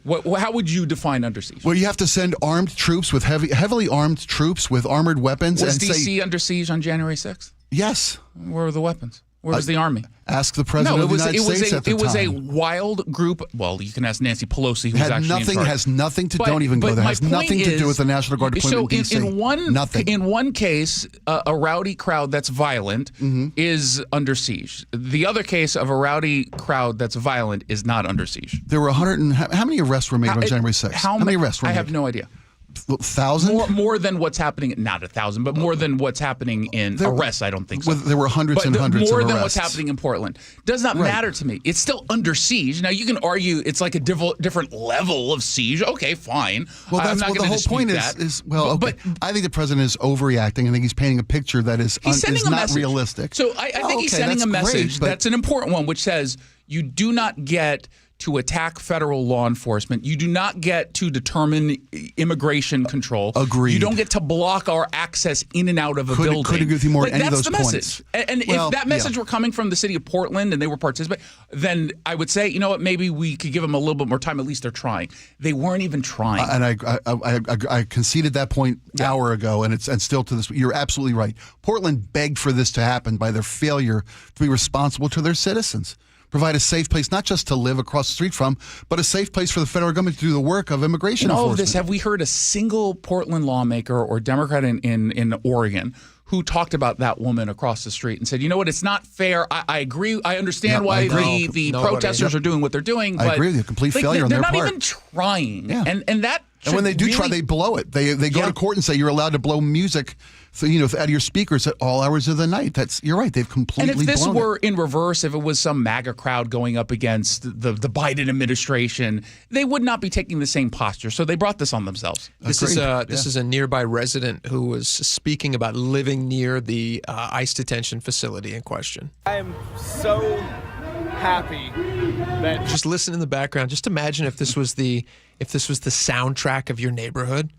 Since June, these loudspeakers, protests, and everything. I'm surprised that lady just stopped at profanity. I don't know if I could do that. Again, I believe they broke down a stop sign and tried to battering ram their way through the door. You're right. Yeah. I mean, this is a bad situation that facility finds itself in. Bringing a guillotine out at a time where we're seeing clear violence, not only against law enforcement, but against political adversaries. Yeah. Trump is sending the National Guard in here. I live in this building.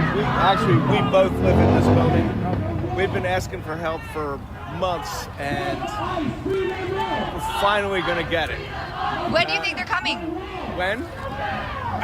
Not soon enough, man. Not soon enough. What do you want to see happen? I want him to come in and mess them up and just annihilate these people. Whatever force they need. Really? If they don't, you just said that you were surprised that the woman didn't do exactly what he said. I'm not condoning it. I know. I don't think he's literally talking about. Okay. Well, he wants to see them arrested, Spike. That's what he wants to see. That's not what he said. As did the woman with him. It's called both ways. The other people that live in the building. Watch out. They're the ones. They're the ones that I'm concerned about. So they're afraid to come out of the building. She won't even leave the building. Are you afraid of the protesters? Very. It's an extreme mob mentality to me. This would be really actually. I mean, despite what political spectrum you fall under. Yeah.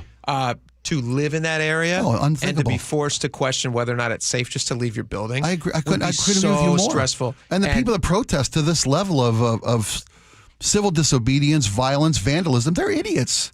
They're morons undermining. They're criminals undermining their own cause. If you can't see if you can't see that you're doing your cause more harm than good by I don't know if you're a glory hound, if you envision yourself as some Che Guevara version of a Portland street resident, you're an idiot. You're a moron who's giving the other side, who you oppose and protest, everything they want. And this cannot be observed outside of the recent event that happened in Dallas. I mean, that things have gotten to a crazy level. I would agree with you completely. You have people literally murdering, shooting at ICE detention facilities. So somebody needed to step in and do something. Insanely criminal. So Governor Kotek, obviously she failed here. Keith Wilson, the mayor of Portland, more. he failed Chief of here. Police, they ought to all be on their way out the door. And Bruce Harrell will not let it happen here. He's not going to miss a pitch. Right down the middle of the plate, he's going to swing. Right down the middle. I wouldn't promise he wouldn't miss it. He will take miss a swing. it. He'll swing. You're right. My sports metaphor fell short. He'll swing and miss at this pitch, but he can't afford it. He doesn't have the strength to stand off it. You remember when he pretended that the Sonics were coming back? Do you remember how well that went for him? All right. I don't even care about the issue, and I found myself annoyed on behalf of fans. Seattle Reds 770, the Jason Rand Show. Thanks for coming in, man. We appreciate it. All right, let's switch over to something completely fun. It's almost fall. Actually, wait, it is fall. It's officially fall. It's here, brother. We had a local farm here who had a pumpkin contest, the largest pumpkin, more than 2,000 pounds. There was money making. They had a first prize pumpkin. That's not a pumpkin. He can maybe our guest can straighten me out on this. So we have what is this, like the big pumpkin grower? Pacific Northwest giant pumpkin growers. The president. He's had a 7-year term. The largest pumpkin of them all. He's going to join us next. The PNW GPG. That's what they call it. There you go. Yeah. He's going to join us next. Tell us about these huge. They're fun to see. They are fun. They're super fun. Stick around. We'll be right back. This hour is brought to you by Insulation Northwest. You never know what's in store each morning once you hit the road. We've got a major traffic alert in effect right now. While you're getting ready every morning, make us part of your routine. What a morning, huh? Yeah. Got off to an early start. Just tell your smart speaker to play KIRO News Radio or stream us on the app. Both directions of I-5 are closed. We'll help you get where you're going faster. Maybe bail at 512. KIRO News Radio. We're on your smart speaker, the app, and 97.3 FM. You're listening to Leaf Filter Radio, and the guru of gutter protection himself, Chris Coonahan, is here to take your most pressing leaf-related questions. Hey, everybody, Chris here. I understand we have Ron on the line. Ron, where are you calling from? Uh-oh. Ron, are you calling from a ladder? Well, I was. I wanted to ask Chris what I need to do to get my gutters ready to have leaf filter installed. Oh, Ron, you don't have to do anything. A Leaf Filter Trusted Pro will come out and clean out your gutters, realign and seal your gutters, and install Leaf Filter, America's #1 gutter protection system. So I didn't need to get on this ladder? Ron, Leaf Filter Trusted Pros are in your neighborhood and ready to help. Just visit leaffilter.com/radio to schedule your free gutter inspection and get up to 30% off. Thank goodness. What was that site? To get this special radio offer, go to leaffilter.com/radio for your free gutter inspection today and get up to 30% off. That's leaffilter.com/radio for up to 30% off. leaffilter.com/radio. See representative for warranty details. Health insurance is broken, but it doesn't have to be. That's why Scan Health Plan was founded as a nonprofit, so we can create Medicare Advantage plans that focus on the real needs of seniors. We've been people first since 1977. And we're here to make Medicare work hard for you, because you deserve more than a broken system. You deserve a plan that fights for you. Visit scandifference.org to learn more. Scan Health Plan is an HMO plan with a Medicare contract. Enrollment in Scan Health Plan depends on contract renewal. This March, Wendy's is fueling the madness with amazing deals on their hamburgers made with fresh, never frozen beef. Like a juicy Dave's single for $1 and a fresh $2 Dave's double with in-app offer. It's such a good deal, we wrote a little ditty about it. Get it for $1. Dave's single, order in the app. Dave's single, get it for $1. Choose wisely, choose Wendy's official hamburger March Madness. Limited time offer. Participating U.S. Wendy's. See offer details and redeem at Wendy's app. Account registration required. Fresh beef available in the contiguous U.S. and Alaska. Tired of hearing scary radio ads about the IRS? Tax Relief Advocates is different. TRA is here to tell you that if you owe money to the IRS, whether it's $5,000 or $500,000, we have a solution. TRA can eliminate or reduce what you owe to the IRS with zero risk to you. We have over 1,000 5-star reviews on Google and an A+ with a BBB. End your tax nightmare today by visiting TRA.com or call 800-583-6681. That's 800-583-6681. Let's go! You're still glowing, flirting, grooving. You've still got it. But your immune system weakens as you age, making it harder to fight flu, pneumococcal pneumonia, RSV, and COVID-19. Vaccines are a key part of any health routine and help strengthen your immune response. Ask your doctor or pharmacist which vaccines you need. Schedule in minutes at vaxassist.com. Sponsored by Pfizer. Finding great candidates to hire can be like, well, trying to find a needle in a haystack, but not with ZipRecruiter. Its powerful technology actively finds and invites qualified candidates to apply to your job. So while other companies might deliver a lot of hay, ZipRecruiter finds you the needle in the haystack. See why 4 out of 5 employers who post a job on ZipRecruiter get a quality candidate within the first day. Try ZipRecruiter for free at ZipRecruiter.com/free. That's ZipRecruiter.com/free. So my mother is thinking of switching from Verizon to Pure Talk, but she's worried the deal sounds too good to be true. Michael, she said, how can those Pure Talk people offer me the same basic service as Verizon for so much less money? I said, Ma, go ask Google how much Verizon spends on advertising and promotions. A few seconds later, my mother said, oh my goodness, $12 billion a year? That must be a typo. I'll tell you what I told my mom.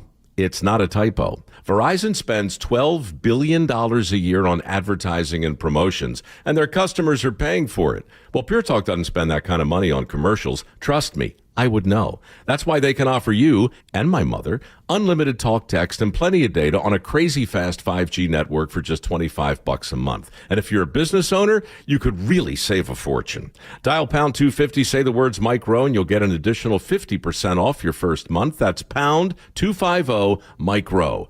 Pure Talk. Everything you need and nothing you don't. Looking for high-quality assisted living that won't drain your life savings? At Care Partners Living, we offer compassionate care at a price that helps stretch and preserve your estate. No unnecessary luxury, just the support you need with dignity and heart. And if you ever need to convert to Medicaid, you don't have to move. With communities across Washington and Arizona, including new locations in Port Orchard, Sumner, Mercer Island, and North Creek Bothell, there's a Care Partners community near you. Care Partners Living, compassionate care and peace of mind. Visit carepartnersliving.com. Thinking of a Kia EV? Act fast. Thousands in tax credits end September 30th. Visit KiaofEverett.com for our huge selection. Kia of Everett. Simple, easy, fun. KIRO Newsradio 97.3 FM Northwest News. Now, the latest from KIRO Newsradio and mynorthwest.com. Good afternoon. I'm Aaron Granillo. Seattle's mayor has a direct message for President Trump. Our message today is very clear. Stay out of Seattle. Bruce Harrell was joined today by the state's attorney general as they prepare for the possibility of National Guard members in Seattle.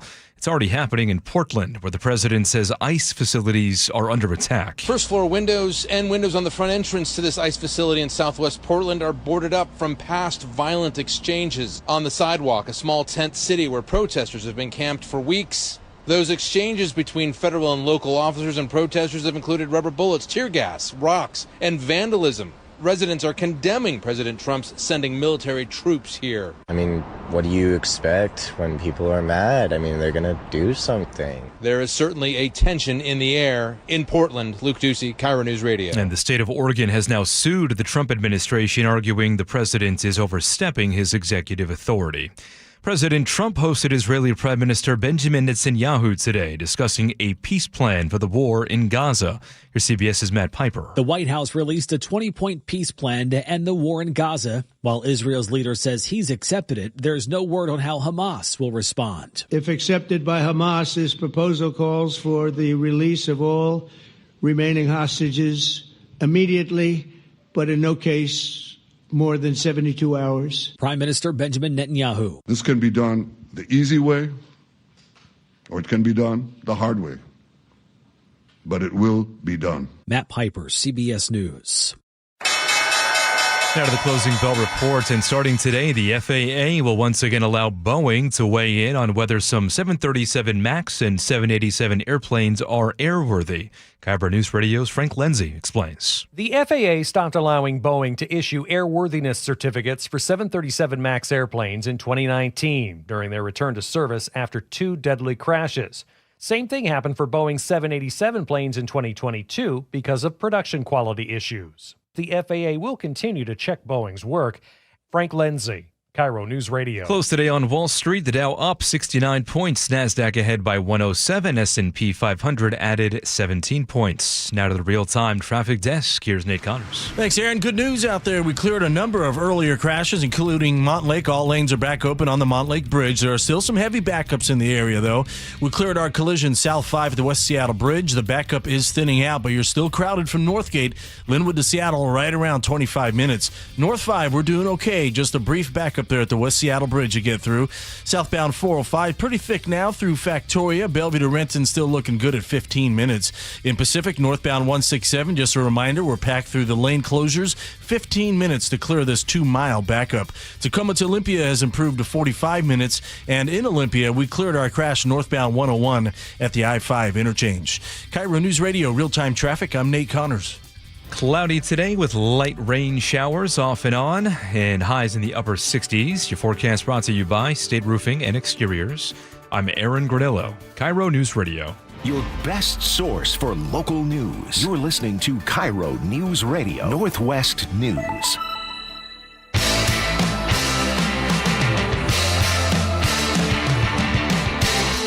Welcome back to the show. It is fall. Officially, you can buy pumpkin spice lattes. You can, I think there's even some farms that are opening up for corn mazes. Oh, yeah. There are pumpkins in front of every grocery store now. Every time we go anywhere, my kids are like, can I get a pumpkin? Can I get a pumpkin? And I say, no, not yet. It's too soon. Yeah, it'll be a rotting pile of leaves. Rotted. Yeah. I don't want that on my front porch. But I love the Martha Stewart types, and no disparaging. I meant that in the most loving sense. You don't mean the career criminal type? I'm sure they all have legally no insider trading at all. They're grabbing the white and those green ones now, those designer Frankenstein-looking things for indoor decorative use. Yes. Yeah. They're kind of neat, actually. Oh, they're cool. They're very cool. They're not Halloween. All right, so the reason we're talking about this is we're very excited about this. We have the president of the Pacific Northwest Giant Pumpkin Growers on with us right now. His name is Joff Gould. Joff, welcome to the show. Thank you for coming on. Thank you for having me. So we just got done with the big weigh-off yesterday. I was going to say, I believe this was at one of those farms in Kent, right, where they had a big competition, and I think anybody who showed up with one of these giant pumpkins over 2,000 pounds got a $1,500 reward. Is that right? That is correct. Carpenito's pumpkin farm and corn maze, and we had one grower, the one that won it, a repeat winner, 2,088 pounds, so he got first place and a bonus. Which was, what did it end up walking away with? That's Dave Chan from British Columbia. Dave Chan. How much money did he get for that pumpkin? Goodness, I want to say it was $6,000 plus the $1,500 bonus. Oh, wow. That's great. When you say somebody shows up with one of these, how do you move a 2,000-pound plus pumpkin around? Very carefully. Most growers will have a lifting ring, which is kind of like a basketball hoop with large straps. And they'll go out to the patch where their pumpkin is, and they'll put these straps around and rope it up. And they lift it up just a foot or two and slide a pallet underneath it. Okay. Then we lower it back down, and you pick up that pallet with forklifts, whether it be on a tractor or a forklift, and move it into the transportation mode, whatever that is, truck, trailer. Joff, you yourself are a pumpkin grower as well, and do you hold a record? Do I see here you have a record for the largest field, in Washington State, the largest field pumpkin? What's the difference between a field pumpkin and one of these massive super pumpkins? Field pumpkin has a square stem, and the Atlantic Giant variety has a round stem. And the field pumpkin is what you would consider to be a porch pumpkin, or those pumpkins you see at the grocery store. Gotcha. That's a field pumpkin. And last year I set the state record at 177.5 pounds. How big is that size-wise? How big or inches-wise around? Because 177 sounds nuts, but size-wise. I want to say it probably measured around 100 inches circumference, maybe. And you also are the former state squash record holder, is that right? Yes, back in 2018, I grew a 1,216.5 pound squash. Now that was quite a bit bigger than the field pumpkin, but that has since been broken. But it was fun to break the record at the time. What's the I have 4 little kids, and every year we talk about, and we've tried this many times now. We've failed every single time to successfully grow pumpkins. It's actually kind of tough to do if you don't know what you're doing. Or at least I found. What is the process of growing? If you grow a pumpkin that's 2,000 pounds, does this take many seasons to grow, or how does this work? Just one season. You need the Atlantic giant seed variety to grow a big one that's going to go a few hundred pounds or a few thousand pounds. You need good soil. You need to germinate those seeds at 80 to 90 degrees. You can't just throw them out there in the ground. You need a lot of manure, water, and hard work. Yeah, that's my problem. A lot of work. And then I've read somewhere, and you can verify this, but when these things are at their peak growing before they might be weighed or something like that, how much weight are they gaining? And they're gaining a lot of water weight, is that right, as they grow? How much water weight can they gain per day? Isn't it like dozens of pounds in some case?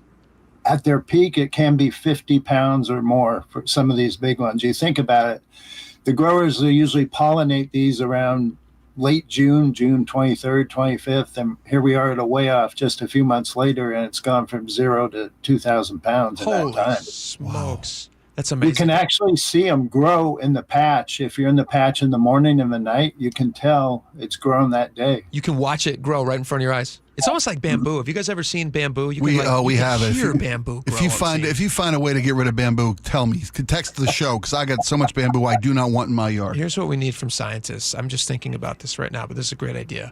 Somebody needs to splice together whatever makes bamboo grow and what makes these giant pumpkins grow. It might not be like texturally like the best thing. Is he asking for trouble here, Joff? This is how horror movies start, buddy. Hey, Joff, what happens? How many times have you seen these near record-sized pumpkins disintegrate? Do they crack open? Yeah, do folks break them in transit? How often does that happen? In transport is rare, and dropped at the weigh-off is even rarer. But if it is dropped at the weigh-off before it hits the scale, it's disqualified. As far as in the patch, it's common. They'll go down to blossom and split. If they overwater, they'll just explode out. You walk a fine line when you're growing these. You know what's interesting about these? I talked to a couple years ago when I was doing the night show here. Yeah. I talked to a guy whose name was Travis Geinger. Do you know that name, Travis Geinger? He holds the world record at 27:49 right now. This guy, look at this guy. He knows. 2,749 pounds. And what he was telling me, which I thought was so interesting, and you probably have experienced this as well, just like if you have like a racehorse, like a Secretariat or a Seabiscuit, once those guys win the Triple Crown or whatever it is, you get this awesome stud fee where that horse just loves life for the rest of life, you know? Yeah. They have these with pumpkins as well, where people will go in and buy the seeds of these pumpkins, and it can actually you can make a lot of money on You've got a seed vault, right, on your website has a seed vault where people can buy the right seeds. Yes, it does. Those are seeds they're very good seeds that never sold in auction, which we use for fundraisers for the club. Some of those seeds in auction across North America can go for $500 to $1,000. And boy, if you pay that much, you better hope it germinates. Yeah, no kidding. Oh my God, $1,000 for a seed? That's unbelievable. Yes. All right, well, Joff Gould, he's the president of the Pacific Northwest Giant Pumpkin Growers. And if people want to see one of these things, because they are magnificent to behold, if you've seen them, just unbelievable. Are there any events left still in the calendar? Are there some events, or where can people go that they can get some more information? Do you have a website? Yes, we do have a website. If you're interested in becoming a member, it's www.pnwgpg.com. pnwgpg.com. Giantpumpkingrowers.com. Yeah, GPG. Pacific Northwest Giant Pumpkin Growers abbreviated.com. Awesome. All right. And then if they want to see our last weigh-off of the season, that'll be October 11th, Saturday at Christofferson Farm at Camino Island. And we'll have the top 3 on display all month there from that weigh-off. And our last 2 weigh-offs will be on display. You can see some of the top pumpkins at Christensen's Nursery in Skagit Valley. One pumpkin from that way off went to Gordon's Pumpkin Farms and one to the Food Co-op in downtown Mount Vernon. And then from our last way off yesterday, all top 5 will be at Carponitos all month long. Carbonitos, and that's the farm where you guys just had that weigh-in in Kent, right? Yeah, that's the farm raised in Kent. It's the 277th exit off of 167. Awesome. All right, that's Joff Gould. He is the president of the Pacific Northwest Giant Pumpkin Growers. And again, that website is pnwgpg.com. Check it out. Joff, thank you so much for making the time. We appreciate it.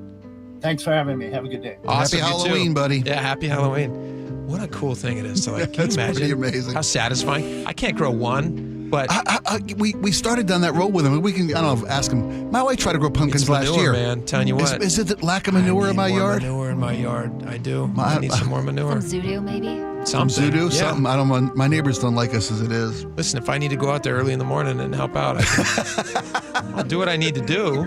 Because I want the kids pumpkin. counting on you. Yeah, I got kids. You know, I'll send the kids out there.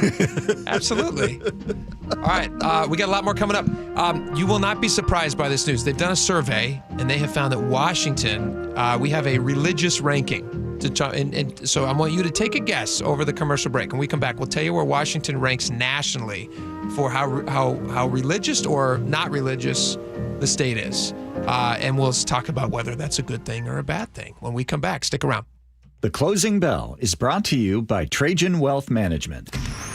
Choke Points with Chris Sullivan. With Choke Points, we try to answer listeners' questions. It can be as simple as a neighborhood stop sign, or it can be as big as the budget for transportation. I don't care. I'll find the answer for you. It's really easy to get a hold of me at mynorthwest.com. We have a direct link there that gets right to me. You can also do it in the app. You can hit me up on the text line. Choke Points, presented by Carter Subaru. Tuesdays and Thursdays on KIRO News Radio 97.3 FM. Many retirees are enjoying the retirement lifestyle, but not the high cost of living. We're here with our friend Steve Teitler of Best Mortgage, who says a reverse mortgage may provide some stress relief. If you're struggling with your mortgage payments or other bills, or maybe you just like some extra money, a reverse mortgage allows you to tap your home equity for tax-free cash. You've worked hard to build up that equity in your home. Now let it work for you. And best of all, you'll have no mortgage payments the rest of your life. But as you always say, a reverse mortgage is not for everyone. That's right. Avoid the high-pressure sales pitch from those out-of-state call centers. I give you a consultation, not a sales pitch. I'll tell you if a reverse mortgage is right for you, and I always tell you if it's not. Honest advice you can trust from the reverse mortgage experts. Best Mortgage, the VA loan experts and debt consolidation specialists too. 425-649-6000. Best Mortgage, 425-649-6000. So what will you have today? Vanilla, chocolate, strawberry? When it comes to picking ice cream, there are lots of choices, and they all look and sound so good. Choosing a Medicare plan is a lot like that. So many options, all sound good. But if you pick a plan that's not right for you, there can be serious consequences. Hi, this is Herb Weisbaum, the Consumer Man. Open enrollment season is right around the corner, and you're going to be inundated with advertisements encouraging you to choose this Medicare Advantage plan or that one. Maybe the best choice for you is traditional Medicare. To make an informed decision, you need to do your homework. The Insurance Commissioner's Sheba program has a free Medicare Jumpstart Toolkit to get you started. This is Insurance Commissioner Patty Kuderer. Our Medicare Jumpstart Toolkit has a checklist of 7 easy steps to help you decide which Medicare plan is right for you. Order your free toolkit today at insurance.wa.gov. That's insurance.wa.gov. Or pick up a copy at your local library or senior center. Then go get an ice cream. When you walked through your kitchen this morning, what'd you see? Did it make you happy? Hi, I'm Chad Cicchini, owner of Heritage Homecraft. Well, I want to make you happy. We'll custom build you all new cabinet doors and drawer fronts, and using our exclusive 1/4-inch solid wood refacing process, transform your existing cabinets into a beautiful new kitchen. Add a custom quartz countertop, change things up a bit, add some more cabinets, install some cool new features like soft close drawers and sliding shelves, whatever you like. We'll help you to create the new kitchen you'll be proud of. All in about a week, and all with way less mess, hassle, time, and expense than to tear out. Stop waiting.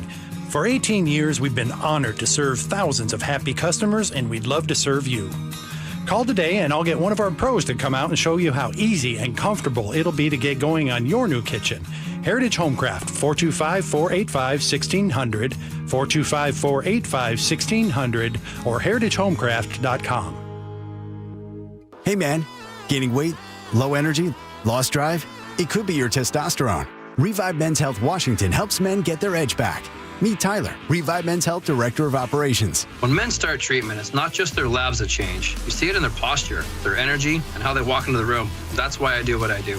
Call 206-529-1111 now to book your free testosterone test, exam, and consultation. That's 206-529-1111. Or schedule anytime at revivemenshealth.com. Hey, Spike O'Neill here with Dr. Matthew Sharp, owner of Sharp Vision Modern LASIK and Lens. Dr. Sharp, I keep getting questions from our listeners. When's the right time to have this procedure? My eyes are changing. Should I wait until they're done changing? Well, I always tell patients, do it now. Don't wait. Whatever age you are, and that's part of the mission of Sharp Vision, is that whatever age you are, whatever prescription you have, we try to find a procedure that works for you. When you're young, LASIK and PRK are great procedures. As we get older, the refractive lens exchange becomes more appealing because that can fix whatever glasses prescription, whether you're farsighted, nearsighted, or have astigmatism, and it fixes it permanently so you don't develop cataracts, and it allows you to see near without glasses. Do what I did. Schedule a consultation to learn everything you need to know from the best Sharp Vision Modern LASIK and Lens. 425-451-2020, or go online to sharp-vision.com. That's sharp with an E-vision.com. Out at the Wilcox family farm, our hens roam freely on fresh green pasture. But that means predators like coyotes and eagles are always nearby. That's where our team of Great Pyrenees help out. These gentle giants were born to protect, and they become a part of our family, raised alongside the chickens from puppyhood. Our hens are raised humanely, our practices are organic, and our promise is simple: fresh eggs straight from our farm to your table. Wilcox Family Farms, locally fresh since 1909. Amazon Business. Smart business buying tools enable buyers to find and purchase items fast so they can focus on strategy and growth. Free up your teams and focus on your future. Learn more at amazonbusiness.com. Tired of uneven heating, noisy systems, and high energy bills? The Quilt Ductless Heat Pump from Home Comfort Alliance gives you room-by-room control and serious savings with every system, and every system qualifies for max tax credits. Call the Comfort People at homecomfortalliance.com. KIRO Newsradio has your chance to win 4 tickets to the Seahawks game on Sunday, October 5th. Head to the KIRO Newsradio app, click the Win tab in the bottom right corner, and enter to win. You can enter once per day, so the more times you enter through the KIRO Newsradio app, the better your odds will be. Do it every day, September 23rd through September 29th. Details and rules at mynorthwest.com/win. From the station where the 12s hear the Hawks, KIRO Newsradio 97.3 FM.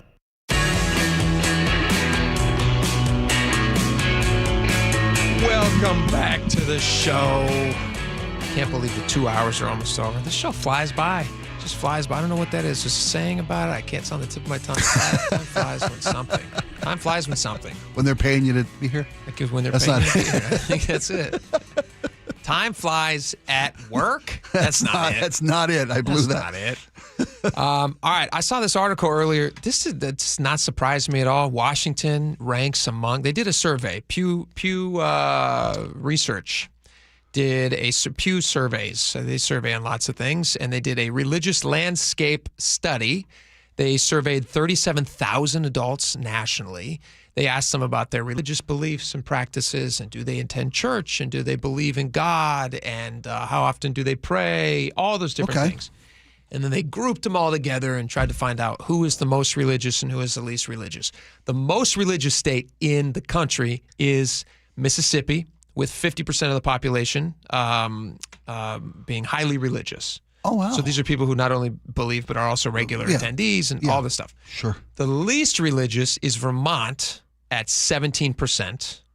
Their god in Vermont is maple syrup.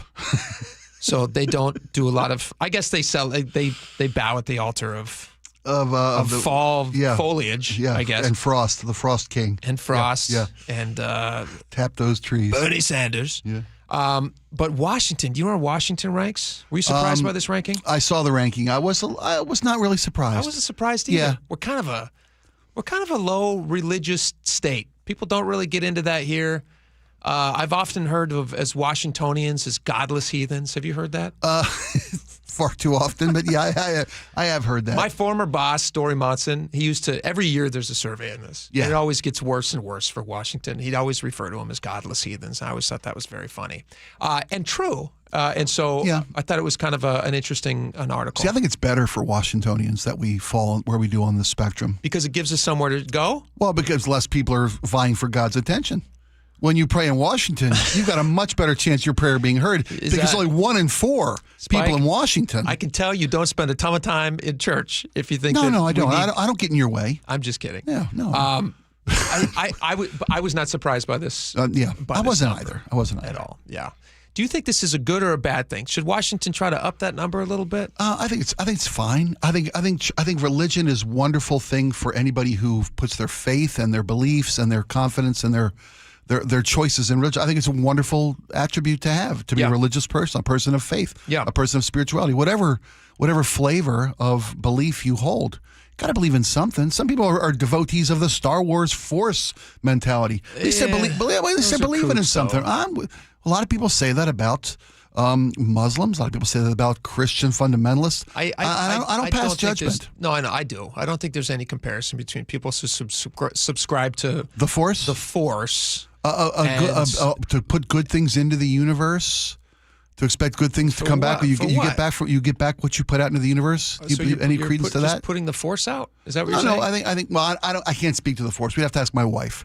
I think she's a priestess in the religion. Here's what I do think. I kid people. If you look at the history of religion, and I mean this is more than we can cover in the next 60 seconds. Maybe we should have allotted this to a larger segment. No, but I do think the charity involved in people who go to church and spend their time in church is unparalleled, and that's such a massive component. I mean, if you look at we literally wouldn't have hospitals today were it not for churches. I don't know if you knew that, but the 3 oldest hospitals in the United States were all started by Christian organizations. Interesting. Who recognized that in the 1800s, they said the only people who can get health care are from doctors who are visiting house to house, and only rich people can afford those doctors. Yeah, it's true. And so they said we need a charitable organization where people can go and get healthy and get their bodies attended to as well.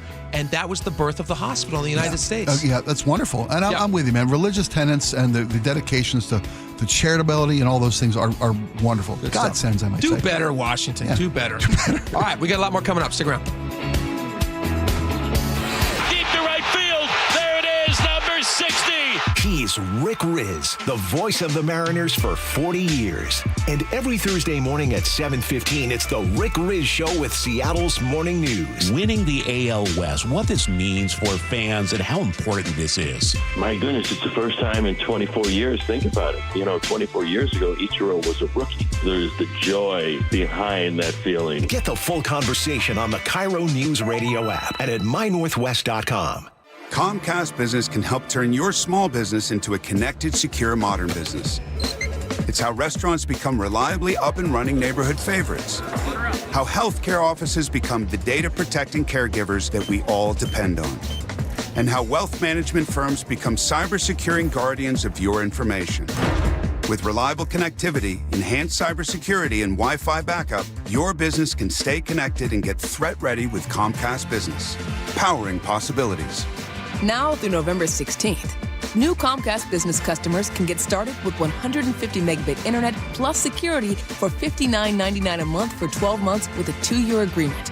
Plus, ask how to get a $500 prepaid card on a qualifying gig package. Call today. Restrictions apply. Requires enrollment in paperless billing and auto pay with bank account. Early termination fee applies. Equipment, taxes, and fees extra. Are your investment dollars working as hard as they should be? You've spent years building your future. Don't let outdated advice put it at risk. Hi, I'm Jeff Jr., founder of Trajan Wealth. We're a veteran-owned firm proud to bring a new standard of financial care to the Seattle area. Our nationally recognized advisors are fiduciaries, ethically bound to put your interests first. That's the highest standard of care in the industry. As a privately held company, we answer to you, our valued clients. not shareholders. For households with $500,000 or more, let us build you a customized plan. From Bellevue to Tacoma, get advice you can count on. It's time to take a fresh look at your financial plan. Call Trajan Wealth, 206-656-3300. That's 206-656-3300. Trajan Wealth. Plan smarter, dream bigger. Advisory services offered through Trajan Wealth, LLC, an SEC-registered investment advisor. I'm still going for it, even with higher stroke risk from atrial fibrillation and a regular heartbeat not caused by a heart valve problem. Over a 3-year study, Eliquis apixaban tablets reduced stroke risk better than warfarin, and over 97% of Eliquis patients did not experience a stroke. A first stroke occurred in 2.9% of warfarin patients versus 2.3% of Eliquis patients. Don't stop prescription Eliquis without asking your doctor. Stroke risk may increase. Eliquis can cause serious and potentially fatal bleeding. Don't take if you have an artificial heart valve, abnormal bleeding, or antiphospholipid syndrome. While taking, you may bruise more easily or bleed longer. A spinal injection increases blood clot risk, which may cause paralysis. Get medical help right away for unexpected bleeding or bruising, or back pain, tingling, numbness, muscle weakness, or incontinence. Aspirin products, NSAIDs, SSRIs, SNRIs, and blood thinners increase bleeding risk. Tell your doctor about planned medical or dental procedures. Learn more at Eliquis.com or call 1-855-ELIQUIS. And now, Tales of Another Way. You've got your same old playlist, but another song about a breakup is just a downer. 2 minutes in your music app, and now you're groovin', man. Sometimes another way is the better way, like the new SR 509 Expressway, the alternate route that'll help manage congestion on I-5 and other local roads. It's tolling now, and you can save $2 per toll with a Good-to-Go pass. Get a free sticker pass at goodtogo509.com. KIRO FM and HD1 Tacoma, Seattle. This is CBS News on the Hour, sponsored by Progressive Insurance. I'm Christopher Cruz in Washington. President Trump and Israeli Prime Minister Benjamin Netanyahu have reached an agreement on a peace plan for Gaza. CBS's Matt Piper has that. President Trump says the plan has been approved by Israel. The promise of a new Middle East is so clearly within our reach. The peace plan includes bringing back all hostages to Israel and dismantling Hamas's military capabilities. Israeli Prime Minister Benjamin Netanyahu. It will free our hostages, end Hamas's tyranny in Gaza. The Prime Minister of Qatar and an Egyptian official have met with Hamas and presented the plan. A Hamas official says the group is reviewing it, that is, quote, in good faith. Under the terms of the deal, Gaza would be temporarily governed by a peace board chaired by President Trump.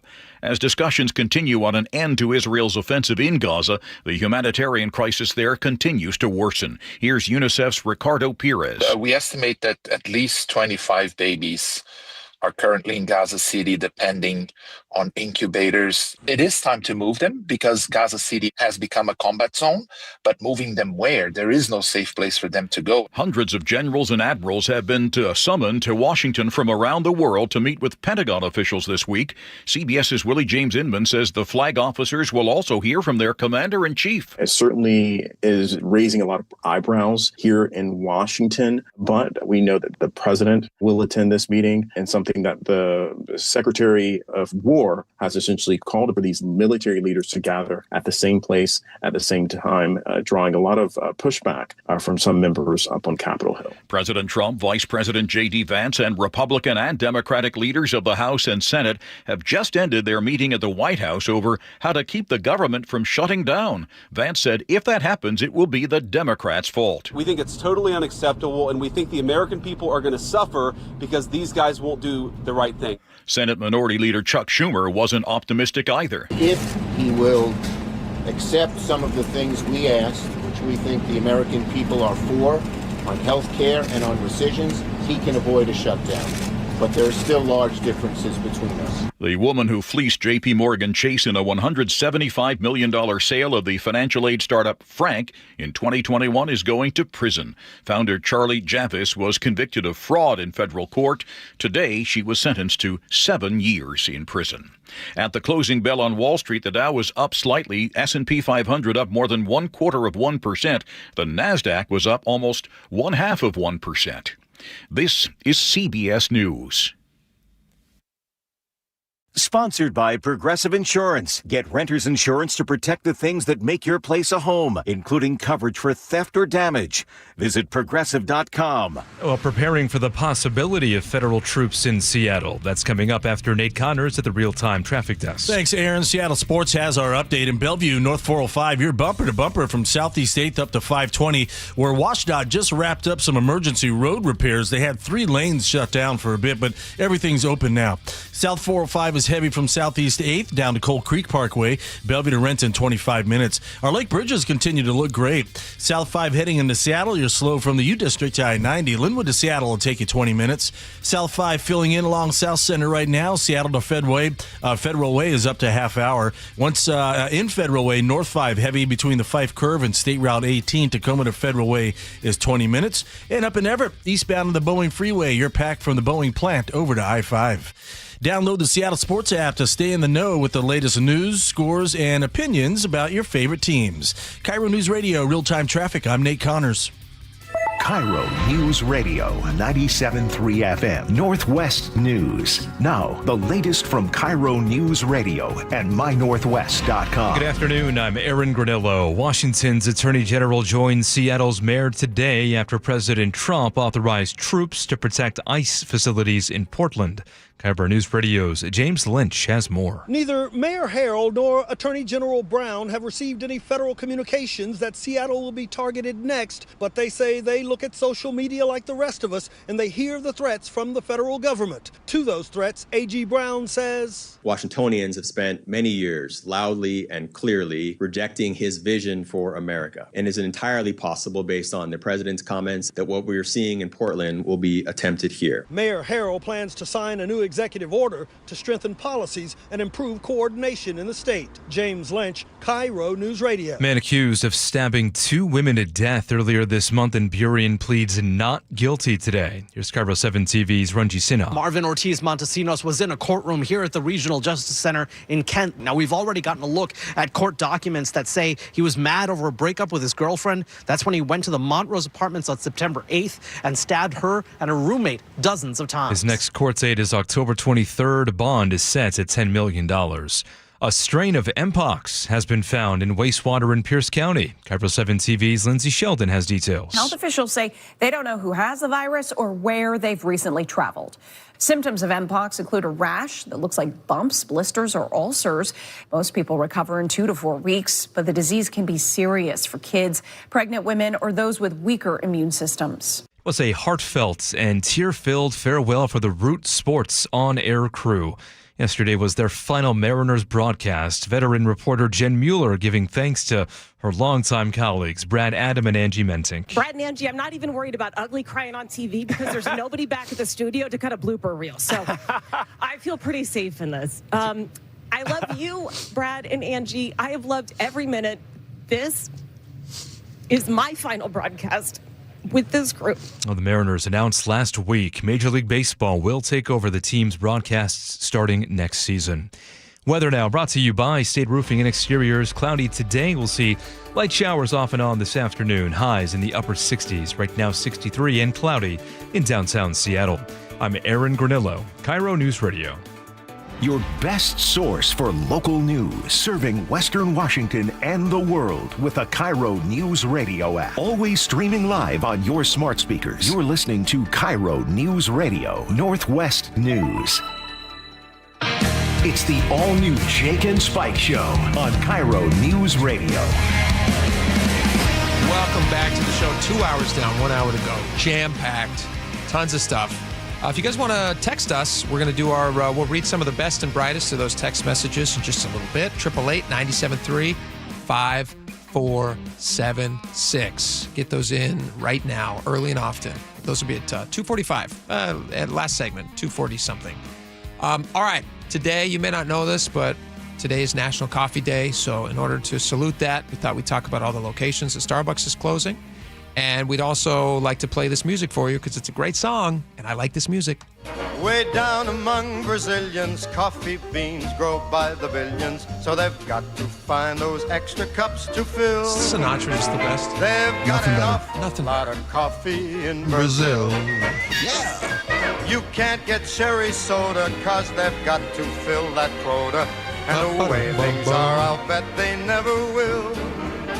They've got a zillion tons of coffee in Brazil. We still have a lot in Seattle, although we have less because they've just announced that they're shutting down 28 locations in Washington, 9 in Seattle, 9 locations in Seattle. So they actually KIRO 7 looked into this and they put together a giant list for folks. And I was surprised by some of these locations that they're closing down. They're closing one in Mill Creek Town Center, although I do believe there's others. That's the thing. I think all these locations, as I'm looking at them, if I were to examine them closer, a lot of these seem like they're some of those walk-up only locations. A couple of them are, yeah. They did the roaster in Cap Hill. They closed down the big one, roaster in Soto. Yes. As part of this list of 28 closures. I will say, there are lots of Starbucks. I get it. And they're closing, with 28 locations in the state of Washington overall. Is that what I'm reading? And then that's right. But the one that they're closing, it's not even closest to my house. The one in Edmonds, it's in the, where the new Dick's Drive-In is? I do, yeah. They're closing that one down. That's that corner. Is it a walk-up? No, it's a sit-down. It's got a very small parking lot. I get it. Is it right there by the casino? Across the street from was it Red Lucky something. Dragon Eagle, Lucky Frog? I'm not sure which one it is. I think Lucky Frog is If they're closing that one down, and there's going to be, I did some quick math, I'm tearing up, almost 4 blocks without a Starbucks. Oh my 4 blocks. I don't know how they expect people. 4 whole city blocks? 4 city blocks. How do they expect people to get up, go? Sorry. Tell you what, Spike. No, you know what? There are some hard days in news, and this is one of those there's some days, but you know what? You want to ignore some of these stories. Yeah, you got to just 4 blocks without a Starbucks to stop at. In Unbelievable. Any direction. In any direction. In any direction. And I'm not going to try to hyperbolically exacerbate the situation. Wow. That could be up to 16 blocks. Wow. Without a Starbucks. Wow. Right? We laugh because. So I guess I'm lobbying for if any topless or bikini franchise is in the area that wants to move in to fill that void, to care for that neighbor. What do they say about something in a vacuum, right? They hate it. Something hates a vacuum. Topless bikini baristas are abhorrent. Topless bikini baristas are abhorrent is what they say. Hate vacuums. That can't be right.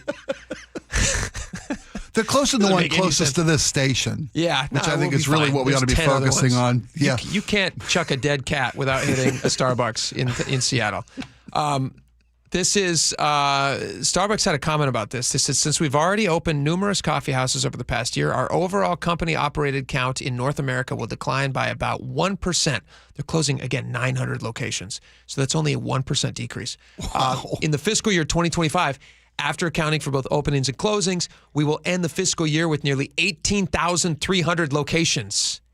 This is just, I believe this is in the U.S., right? Just in the U.S. and Canada, 18,300 locations. That's correct. And that number will increase again by the end of fiscal year 2026. Well, that's how infections work, my friend. How much you fight them, they keep spreading. Yeah. I'm sorry. Did I refer to Starbucks as an infection? My apologies. Well, okay, so it's sad for the people who are going to lose their jobs, and a few people will. Although they do say in this, press release they're going to try to move their current employees at some of these locations that are closing down, try to find them other locations. Yeah. And unlike some of the grocery stores that we talked about recently that were shutting down, you're not going to have to go very far to find another Starbucks location. Have to park on the other side of the parking lot might be the worst case scenario. Yeah. Like in some cases, you might actually find work closer to home. Yeah, true. At the Starbucks because you're just being moved to a different, closer Starbucks. The one I mentioned facetiously being closed down at the corner of, I think it's, I don't know if it's 200th and Aurora Avenue. Yeah. In Linwood, right? Yeah, there are Edmonds, technically Edmonds. Okay. Because there's also one up in Linwood they're closing down. That's just a drive-through.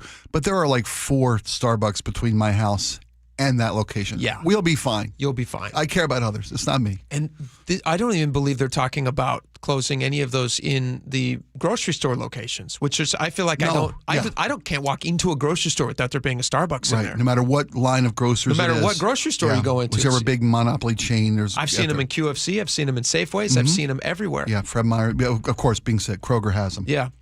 All right, so that's the big news with Starbucks, and we'll see how that goes. This does seem like all part of that. Let's make Starbucks more of a place that people want to come in and sit down.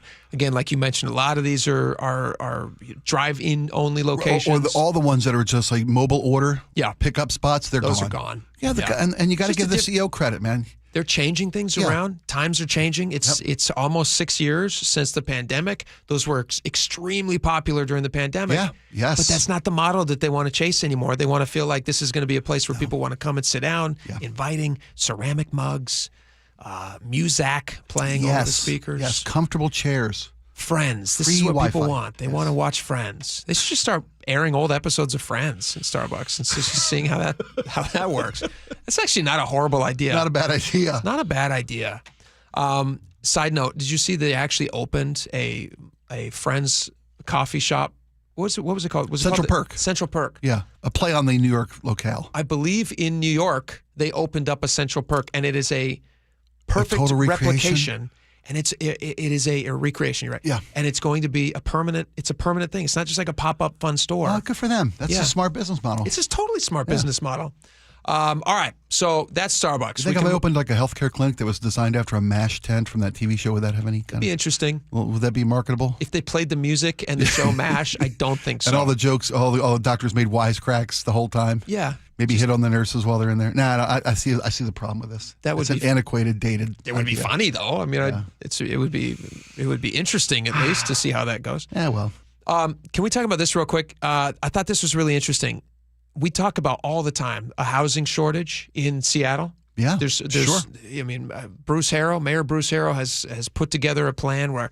What was the number that he came up with? It was an absurd number. What, 400,000 or some new units? 400,000 new units in the next few years, which is unattainable. It's pie in the sky. That's where you'd have to live, in a pie in the sky. You would have to live in a pie in the sky. Yeah, you're absolutely right. It's not going to happen. Which I have actually lived in a pie in the sky. Do you like it? It's actually pretty nice. It's pretty nice. And I'm not even joking. When I was in college, I was an RA, and the dorm that I lived in was circular. You're no way. I swear to God. No way. I swear to God. And the room that I lived in was shaped like a pie piece. Are you serious? Yes. That's and so funny. So the entire floor, was a little central circle. Yeah. And then you'd go around all the doors. It looked like you were inside of a silo or something. Wow. And so every room was shaped at the wedge. You'd walk in the door, like the tightest point of the wedge, the apex of the wedge, and then it would go out. Wow. Toward the windows. Everybody had a view. Pretty nice. Yeah. Yeah. And I love pie as well.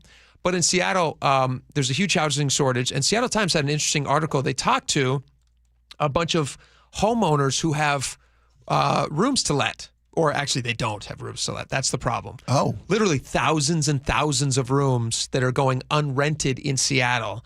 And one of the main reasons they talk about not renting those rooms out is because they're worried about squatters.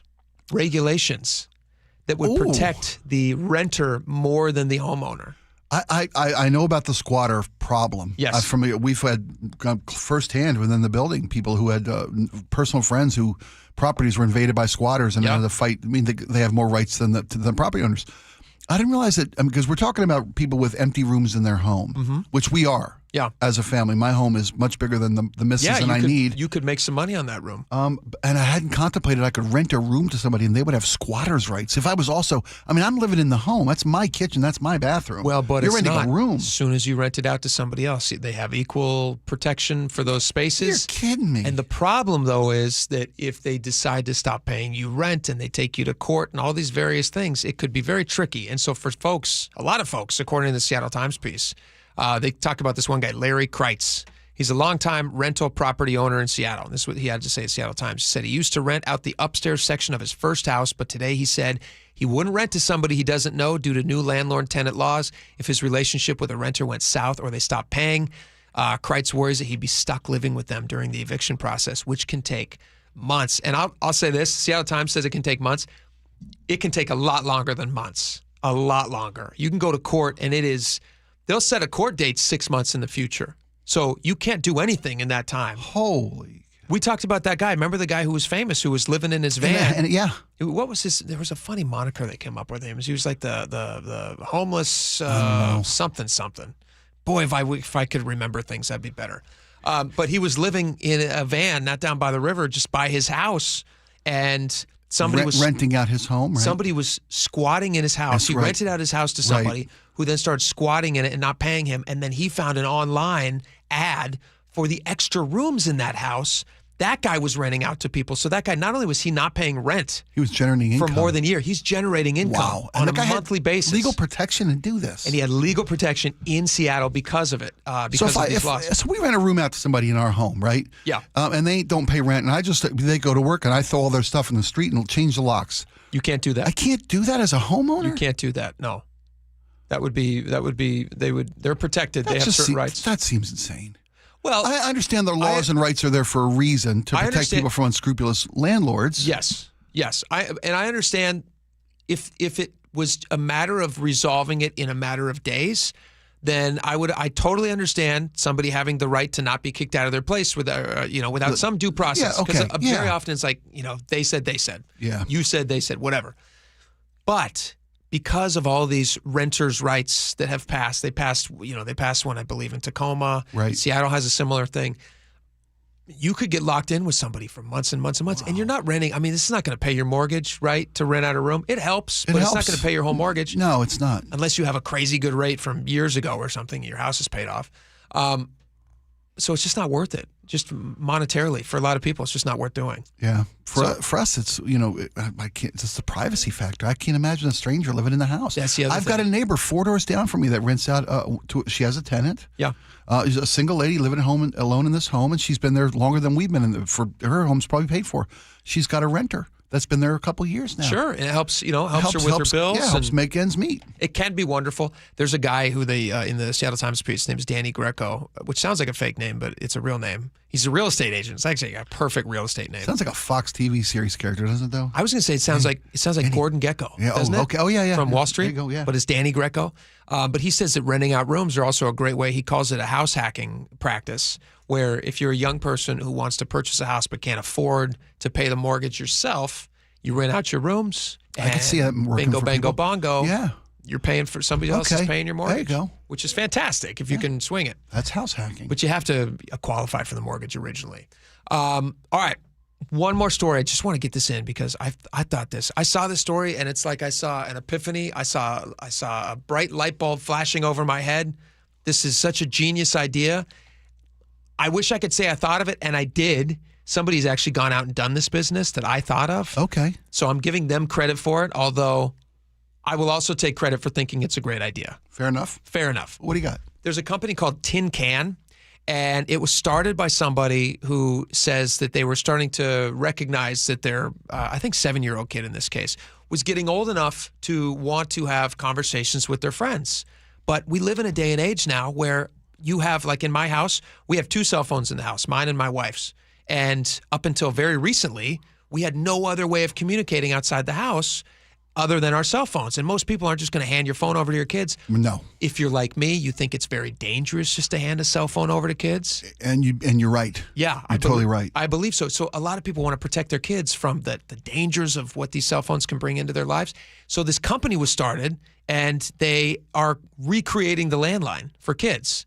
And it's called Tin Can. And listen to this entrepreneur. His name is Chet Kittleson. He found himself sandwiched between 2 problems. He has these kids who want to communicate with their friends, but they don't have a phone. So he said there's a rising awareness, which is very much the zeitgeist right now, that cell phones are things that we probably shouldn't give to our kids at a super early age. Also, he talked about how, he said, when we were kids, our very first social network was the landline. Amen. And he said, I totally forgot that was the way I communicated when I was a kid. And that's just gone now. Yeah, it is. When I was a kid, I remember we had a traditional landline phone, which this company offers, like with the ringlet, the long connected cord and everything. Like a tabletop phone? Tabletop. You can get it in. I believe what are the colors here? They have white. I believe they might also have a white. I'm looking at the story. They got white, black, and pink, and then a pink version. Okay. For anybody who's interested, the phones are like $75. They're Wi-Fi connected. You don't need a landline jack? That was my question. Jack. I mean, putting a landline in the house is really, really smart. Yes. But who has those anymore? So we recently bought one of these Wi-Fi landlines, so the kids could have access to these phones so they can call their friends. My kids were so excited about it. They were so excited because it was like this physical thing that they had access to that gave them some little sense of feeling like a grown-up, which is Right. what, when I was a kid, I still remember my friends' phone numbers from Sure. when I was a Oh, kid. yeah.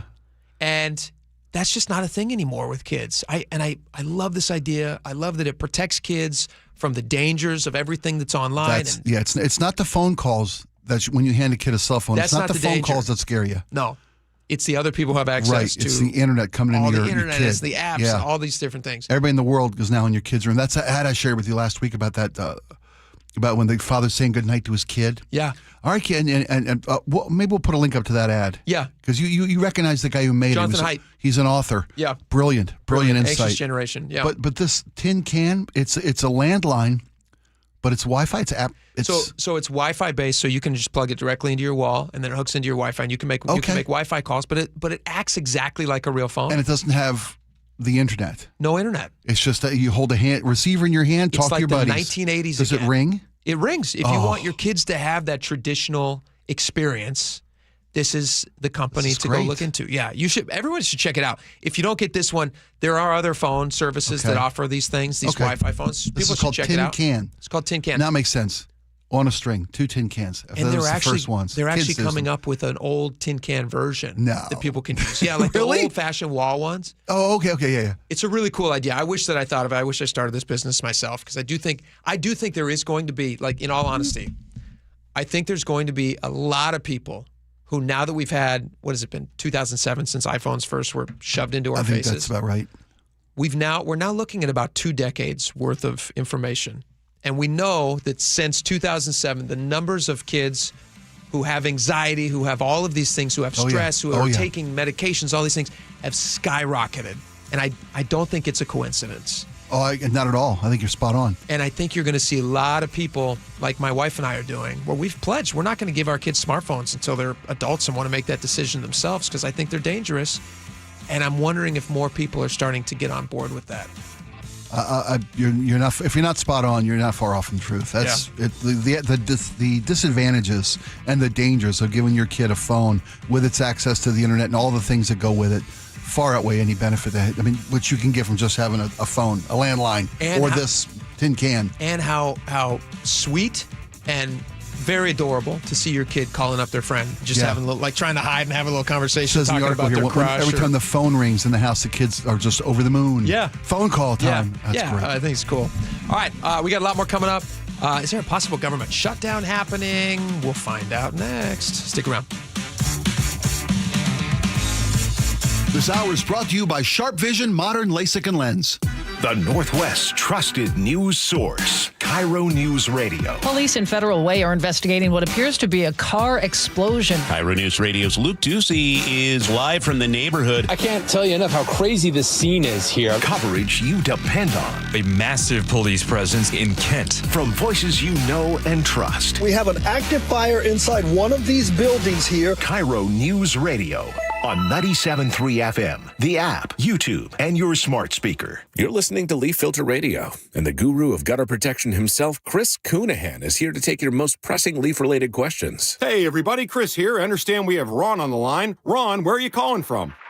Uh-oh. Ron, are you calling from a ladder? Well, I was. I wanted to ask Chris what I need to do to get my gutters ready to have leaf filter installed. Oh, Ron, you don't have to do anything. A Leaf Filter Trusted Pro will come out and clean out your gutters, realign and seal your gutters, and install Leaf Filter, America's #1 gutter protection system. So I didn't need to get on this ladder? Ron, Leaf Filter Trusted Pros are in your neighborhood and ready to help. Just visit leaffilter.com/radio to schedule your free gutter inspection and get up to 30% off. Thank goodness.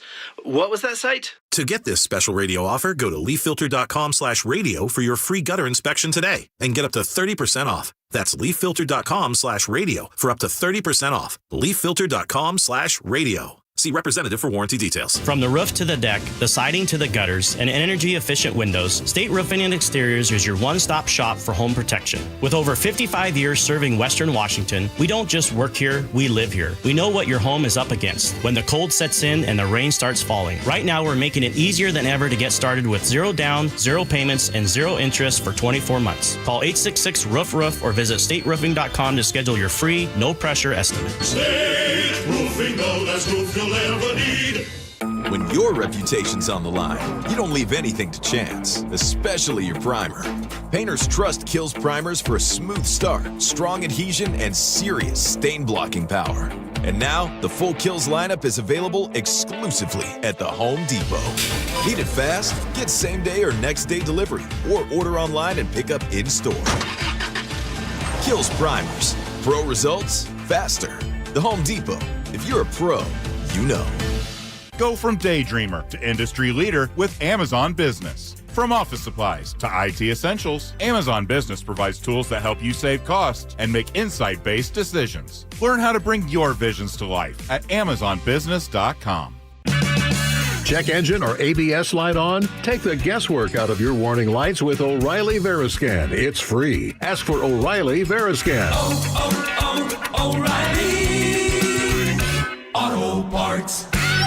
At Madrona Financial and CPAs, we believe there are 7 steps that must be taken in preparation for a successful retirement. Retirement needs more than just a basic income plan. Hi, Jeff here with Madrona Financial and CPAs. Don't settle for a partial plan. Get the real deal by requesting your no-cost Madrona analysis today and discover what you may be missing. Call 833-673-7373 right now to request your analysis. That's 833-673-7373. This might be the most surprising statistic I've shared in decades of doing local news. More than 75% of commuters will be involved in a car accident at some point. JP Pendergast of Pendergast Law with more. What makes it more surprising? The average person will be involved in 3 to 4 collisions in their lifetime. With accidents unbelievably prevalent, what are some safety tips if it happens to you? Safety first. Secondary collisions are not uncommon while awaiting help. Turn on those hazards and remain in a safe place. If a bystander witnessed the accident, capture their information and encourage them to remain at the scene. Seek medical attention immediately if needed, as delaying can be a costly mistake. Lastly, remember that statements made to police and insurance adjusters can affect your case. Collisions are more common than we'd like to think. If you find yourself in one, follow these helpful tips and then call my friends at Pendergast Law. If you or a loved one's injured in a car accident, call Pendergast Law. We can help. PendergastLaw.com. I'm still going for it, even with higher stroke risk from atrial fibrillation and a regular heartbeat not caused by a heart valve problem. Over a 3-year study, Eliquis apixaban tablets reduced stroke risk better than warfarin, and over 97% of Eliquis patients did not experience a stroke. A first stroke occurred in 2.9% of warfarin patients versus 2.3% of Eliquis patients. Don't stop prescription Eliquis without asking your doctor. Stroke risk may increase. Eliquis can cause serious and potentially fatal bleeding. Don't take if you have an artificial heart valve, abnormal bleeding, or antiphospholipid syndrome. While taking, you may bruise more easily or bleed longer. A spinal injection increases blood clot risk, which may cause paralysis. Get medical help right away for unexpected bleeding or bruising, or back pain, tingling, numbness, muscle weakness, or incontinence. Aspirin products, NSAIDs, SSRIs, SNRIs, and blood thinners increase bleeding risk. Tell your doctor about planned medical or dental procedures.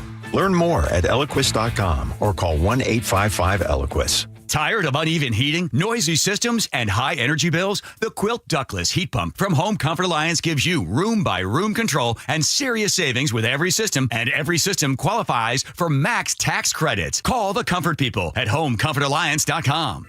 KIRO Newsradio 97.3 FM Northwest News. Now, the latest from KIRO Newsradio and MyNorthwest.com. Good afternoon, I'm Aaron Granillo. Oregon has filed a lawsuit against the Trump administration after the president announced he is sending troops to Portland. Mayor Keith Wilson. It would be an understatement to say that I am so disappointed at the irresponsibility of our federal government. Their lawsuit argues the president is overstepping his authority. The move stems from protests outside an ICE facility. KIRO News Radio's Luke Ducey is there. There is tension in the air outside this ICE facility in southwest Portland, now open for business. As immigrants enter to process visas, one advocacy group stands by with a stopwatch. Any visit longer than 2 hours could mean that immigrant has been arrested. For residents like Dave, it's all too much. It's absurd and it's offensive as somebody who lives in Portland. And now, after violent protests have erupted here over the summer and this weekend, there's the fear that military troops ordered by the president could arrive here any time in Portland. Luke Ducey, KIRO News Radio. President Trump and Israeli Prime Minister Benjamin Netanyahu unveiled a plan they say could bring peace to Gaza. Gaza, but only if Hamas agrees to disarm and steps away from governing that area. President Trump says the plan has been approved by Israel. In the region from Syria to Lebanon to Saudi Arabia, the promise of a new Middle East is so clearly within our reach. The peace plan includes bringing back all hostages to Israel and dismantling Hamas's military capabilities. Israeli Prime Minister Benjamin Netanyahu. It will free our hostages, end Hamas's tyranny in Gaza, and enable a more secure and prosperous future for the peoples of our region. Matt Piper, CBS News. Hamas has yet to agree to that deal. Large differences still exist between the White House and Democrats as the federal government inches closer to a shutdown. We think it's totally unacceptable, and we think the American people are going to suffer because these guys won't do the right thing. That is Vice President J.D. Vance after meeting with Democratic leaders in the Oval Office today. House Minority Leader Hakeem Jeffries. We are ready, we are willing, we are able to find a bipartisan path forward and reaching a spending agreement that actually keeps the government open, but meets the needs of the American people. Two sides have until midnight tomorrow to avert a government shutdown. At 2:34 now, we go to Nate Connors at the real-time traffic desk. All righty, let's start up in Everett. North 5 is starting to fill in between the Boeing Freeway and Highway 2. Everett to Marysville, still an easy 10-minute commute, though. Seattle to Everett, you're wide open, taking just 35 minutes. Bellevue to Everett, 40 minutes. You're starting to fill in through Kirkland. Bellevue to Renton is up to a half hour. Heavy volumes now from mid-Bellevue past Colt Creek Parkway. South 5 heading into Seattle is packed from the U District about Ravenna Boulevard down to I-90. Linwood to Seattle at 25 minutes. Seattle to Federal Way already a 40-minute commute. And in Fife, North 5, heavy volumes between the Fife Curve and State Route 18. Tacoma to Federal Way is a 20-minute commute. And both directions of the Valley Freeway right now are packed between Algona and Sumner. KIRO News Radio, real-time traffic. I'm Nate Connors.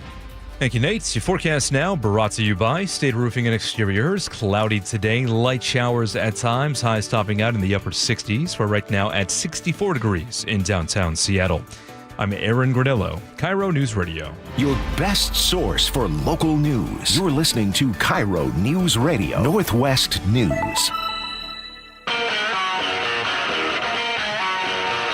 Welcome back to the show.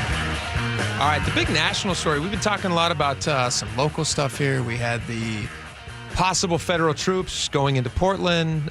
We still haven't seen how that's going to play out yet, but we had Seattle Mayor Bruce Harrell give a speech today saying, hey, not here in Seattle. We'll protect you against all of that here in Seattle. Again, I think he's very happy for the issue given the state of his campaign right now. It did reek of campaigning. Really reeked of campaigning. Felt a little campaigny. Yeah. Anyway, that's kind of the big local story. The big national story is the looming government shutdown, which could happen tomorrow night, Tuesday night at midnight Eastern time, so folks are aware. If there is not some meeting of the minds, then there will be a federal shutdown, which would be the sixth time this century that happened. So it's not like it's, a super rare occurrence. Yeah, it's not unprecedented, but it's not very, it never helps anybody. Not unprecedented. Nobody wants to see it, but we'll see what happens. What do you think about this one, Spike? Do you know what they're quabbling over? I mean, what they're trying to do now is kick the can. They've got a 7-week continuing resolution that's been passed by the House on a majority, or it's going to be a party line majority. Yeah. But the problem is you need 60 Senate votes to do this. And the Democrats have zero leverage in this moment in time. Well, no. Some leverage. They've got some. And they're using the only thing they've got. I mean, they could shut down the government if they want to. Here's the thing. You can't pass the Republicans' budget reconciliation, the continuing resolution, without some Democratic votes. Yeah. They control no branches of government, nor the Supreme Court. Fetterman has already said that he would support this, right? He would support it. So he's a vote. Yeah. What's interesting about this is you have the folks like Chuck Schumer, who I think he voted for a continuing resolution just 2 months ago. The last time they were at this threshold of government shutdown, I think it was 8 Democrats joined with their Republican brethren and voted for that continuing. This one feels like it has reached a different point, though, in that you have Chuck Schumer's like right out there out front saying like, hey, we're going to shut this thing down if we Jeffries need to. too, yeah. My question to you is, do you think they have any leg to stand on? The big issue, as I understand this, is they want to see an extension of some Obamacare tax premium stuff. I'm not even exactly sure how this works. Some tax credits. They had tax credits that help pay for the premiums of the Affordable Care Act for families. For families that are expiring under the the Big Beautiful Bill. Of illegal immigrants / undocumented immigrants, however you want to refer to them. And that is probably not something that Trump and the right side of the aisle are going to say yes to. So I feel like this is almost a non-starter. Well, it's going to, if they extend it, from what I understand, if what I've read is, if I've understood it correctly, and there's a big if there, if's doing a lot of lifting in that sentence. The tax credits aren't just for illegal immigration or illegal immigrants or people who shouldn't have health care. Those tax credits are expiring for a lot of Americans who take advantage of them, raising costs for health care on a lot of Americans. And the Democrats didn't have any ability to stop that from taking place in the Big Beautiful Bill. So they want that put back in, those tax credits extended. So those tax credits were set to expire at the end of this year, is that right? Yes, in December, yes. At the end of this year. And then Republicans were saying, well, we're not going to stick those back in because we don't believe that if you're not here legally, you shouldn't be receiving the benefits, right? Well, I'm not sure about the illegal factor in this. Because that tax credit expires for everybody who was using it, not just illegals. And if I've misread that, I'll stand corrected. I'll look into this further and come back. But I think those tax credits expire for all Americans, even legal Americans who are benefiting from reduced price of insurance premiums because of tax credits as part of the Affordable Care Act or that President Biden extended. The point of contention that I was reading about was that it was concerning whether or not illegal or undocumented immigrants, illegal aliens, whatever you want to call them, are able to receive health care benefits through this prior Obamacare thing that was written into law, and then that expires, and they want to see that extended through this big, beautiful bill. Not just for illegals, for all Americans. Do you think the illegal immigrant thing, do you think they should be covered through health care dollars? Should we be paying for their health care? I don't know enough about the topic to speak to it. No, I don't think so. I think that emergency services for if somebody no shows up at a hospital. No, you got to save this person's life. Yeah. You got to provide care for these people. There's limited exceptions to these things, but I think I'm for those. Traditionally, they've not been able to receive like Medicaid benefits or SNAP benefits, and right now they do, and that's a big point of contention as the Republicans now. And I've watched probably some pretty biased news coverage because that's what most of us tend to do as Americans. We watch what we want to hear already, what we believe to be true, because we feel that's a trusted source we can go to time and again. From what I've seen is it while those things would be eliminated with the end of these tax credits, also would be eliminated credits for legitimate American citizens who benefit from this tax credit who will lose that in December. I think that's what the Democrats, what I've read, that's what Democrats are fighting to have reinstated. That's interesting. Isn't it interesting how you and I are both reading the internet? We're both reading completely different things. Welcome to 2025. Isn't that bizarre? It is. And that's isn't that the root of the problem? Yes. Is that we have lost the ability to get clear information out to people. And I understand that people want to, there are trusted news sources in this country.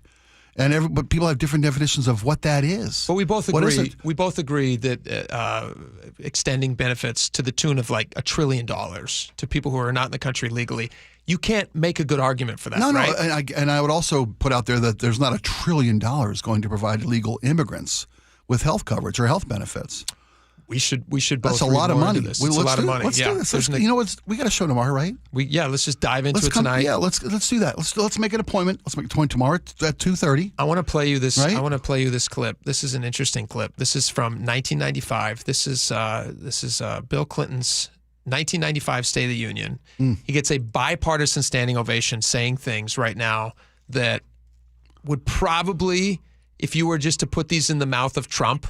If Trump was saying these things in State of the Union, I think people would say this is a conservative thing or a GOP thing. Right.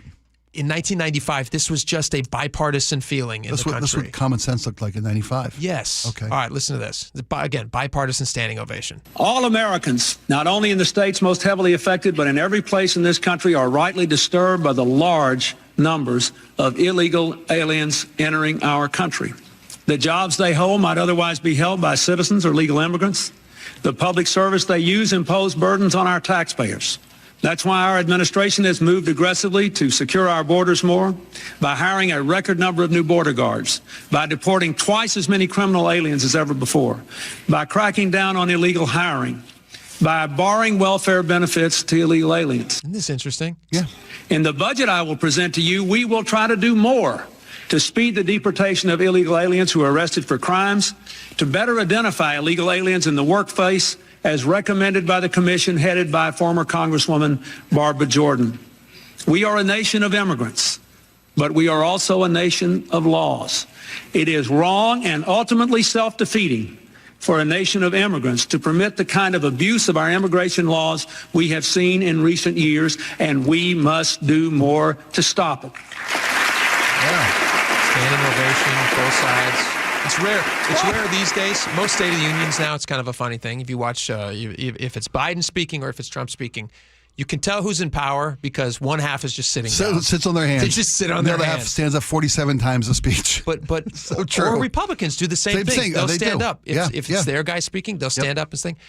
One last thing that I do find interesting about this potential shutdown. Again, it would be tomorrow night if it does happen, which would be 9 o'clock our time because it would be midnight Eastern time. But here's Chuck Schumer, who's kind of leading the charge on this thing. A few years ago, this is just September of last year, he was very much against the government shutdown. If the government shuts down, it will be average Americans who suffer most. A government shutdown means seniors who rely on Social Security could be thrown into chaos as the Social Security Administration limits certain services like benefit verifications or fixing errors in payments. Our veterans could see regional VA offices shut down and support services put on hold. Some of our military service members could be forced to work without pay. Families who benefit from WIC and other nutrition programs could see benefits halted. It's just interesting to me to watch the politics of it all. Always, yeah. It's the worst thing in the world. It's unprecedented, it's undemocratic, and then until it's your side who wants to shut it down. Now it's like, well, it's a short-term shutdown, but we'll be saving health insurance for millions of Americans. So now it's okay. Now it's okay. And we'll just see how it plays out. All right, we got your text messages next. Stick around for that. Be right back. Deep to right field. There it is, number 60. He's Rick Riz, the voice of the Mariners for 40 years. And every Thursday morning at 7:15, it's the Rick Riz Show with Seattle's Morning News. Winning the AL West, what this means for fans and how important this is. My goodness, it's the first time in 24 years. Think about it. 24 years ago, Ichiro was a rookie. There's the joy behind that feeling. Get the full conversation on the KIRO Newsradio app and at mynorthwest.com. What if you had the smartest Wi-Fi? If you did, it'd be Xfinity, of course, and it'd come with their best state-of-the-art equipment. It would boost speeds to the devices that needed them most, prioritizing your most important connections, whether you were streaming, gaming, or gaming while pretending to work. And it would let you stream 4. That's right, 4 games on one screen. It would even power your mobile connection so you could bring faster, secure Wi-Fi speeds with you where you use it most. It would be proactive and fix problems before you knew you had them. Impressive, right? And it would have security features that protect you from threats at home and online. Kinda like a force field for your life. If you had the smartest Wi-Fi, well, everything would work together seamlessly to keep you connected, no matter what. Xfinity. Imagine that. Restrictions apply. Hey man, gaining weight, dragging throughout the day, losing your drive? It could be your testosterone. The team at Revive Men's Health Washington gets men back on track with the energy and drive they've been missing. Meet Tyler, Revive Men's Health Director of Operations and witness to hundreds of success stories. I've seen guys come in worn out, discouraged, and just not themselves. A few months into treatment, they're standing taller, speaking with more confidence. It's like watching someone come back to life, like a light switch gets turned back on. When a spouse says, "Thank you, I really have my partner back, better than before," that's the moment it all clicks for me, and that's why I do what I do. Since 2011, Revive Men's Health has helped more than 120,000 men regain their energy and drive. Start your story today with an in-clinic visit or a secure video appointment. Call 206-529-1111 now to book your free testosterone test, exam, and consultation. That's 206-529-1111 or schedule anytime at revivemenshealth.com. Spike O'Neill here with Dr. Matthew Sharp, owner of Sharp Vision Modern LASIK and Lens. Dr. Sharp, I am amazed at the brightness and the clarity that I didn't even realize I'd lost before I had my procedure. How's that even possible? A lot of people don't realize that as you get older, the lens not only is less flexible, but it gets less transparent. And gradually, even in our 40s, 50s, 60s, the lens variety does get less transparent. So you get more glare at night, more halos, loss of contrast sensitivity, loss of some color vision or decreased color vision. What I was seeing. And so when we replace that lens that gets cloudier and cloudier with a crystal clear lens, all of the light gets through, all of the clarity, all the brightness, all the colors. And again, with the multifocal lenses that we have, it's sort of like a bifocal built in, so you can see near and far. Give the folks at Sharp Vision Modern LASIK and Lens a call at 425-451-2020 or online at sharp-vision.com, sharper-than-e-vision.com. If you're a veteran struggling with your monthly bills, VA loan expert Steve Teitler of Best Mortgage has some good news for you. Rates have dropped recently, and this could be a great time for our veterans to think about a cash-out refinance to get out of your high-interest rate debt. For example, one of our clients had a 2.25% VA loan, but he owed more than $155,000 on credit cards and a home equity loan. So we paid off all of that debt and replaced his mortgage with a VA cash-out refinance. And the new VA loan saved him $1,268 per month. So give us a call and see if a VA cash-out refi can help save you money. And remember, with a VA loan, you can buy a home with no money down. And you can help non-veterans as well. That's right. If you have a conventional loan, we'll run the numbers and see if we can help save you money, too. Honest advice you can trust from the VA loan experts, Best Mortgage. Call now, 425-649-6000. Best Mortgage, 425-649-6000. At Fisher Investments, we may seem like other money managers, but we're different. What makes you so different than the rest of us?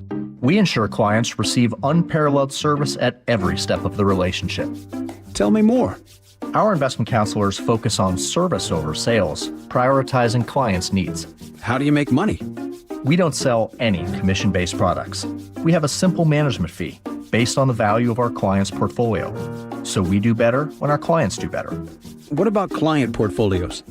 We get to know each client, their finances, family, health, lifestyle, and more, and then we tailor a portfolio based on their specific goals and needs. Your clients really come first then, huh? Yes, we make them a top priority. Our goal is helping them achieve a comfortable retirement. Wow, maybe we are different. At Fisher Investments, we're clearly different. Learn more at FisherInvestments.com. Investing in securities involves the risk of loss. Protect your liver and give it the support it deserves with Active Liver from New Nordic. Find Active Liver at CVS, Meijer Grocery, Amazon, or at newnordicusa.com. Open enrollment for Medicare is coming up. Are you ready?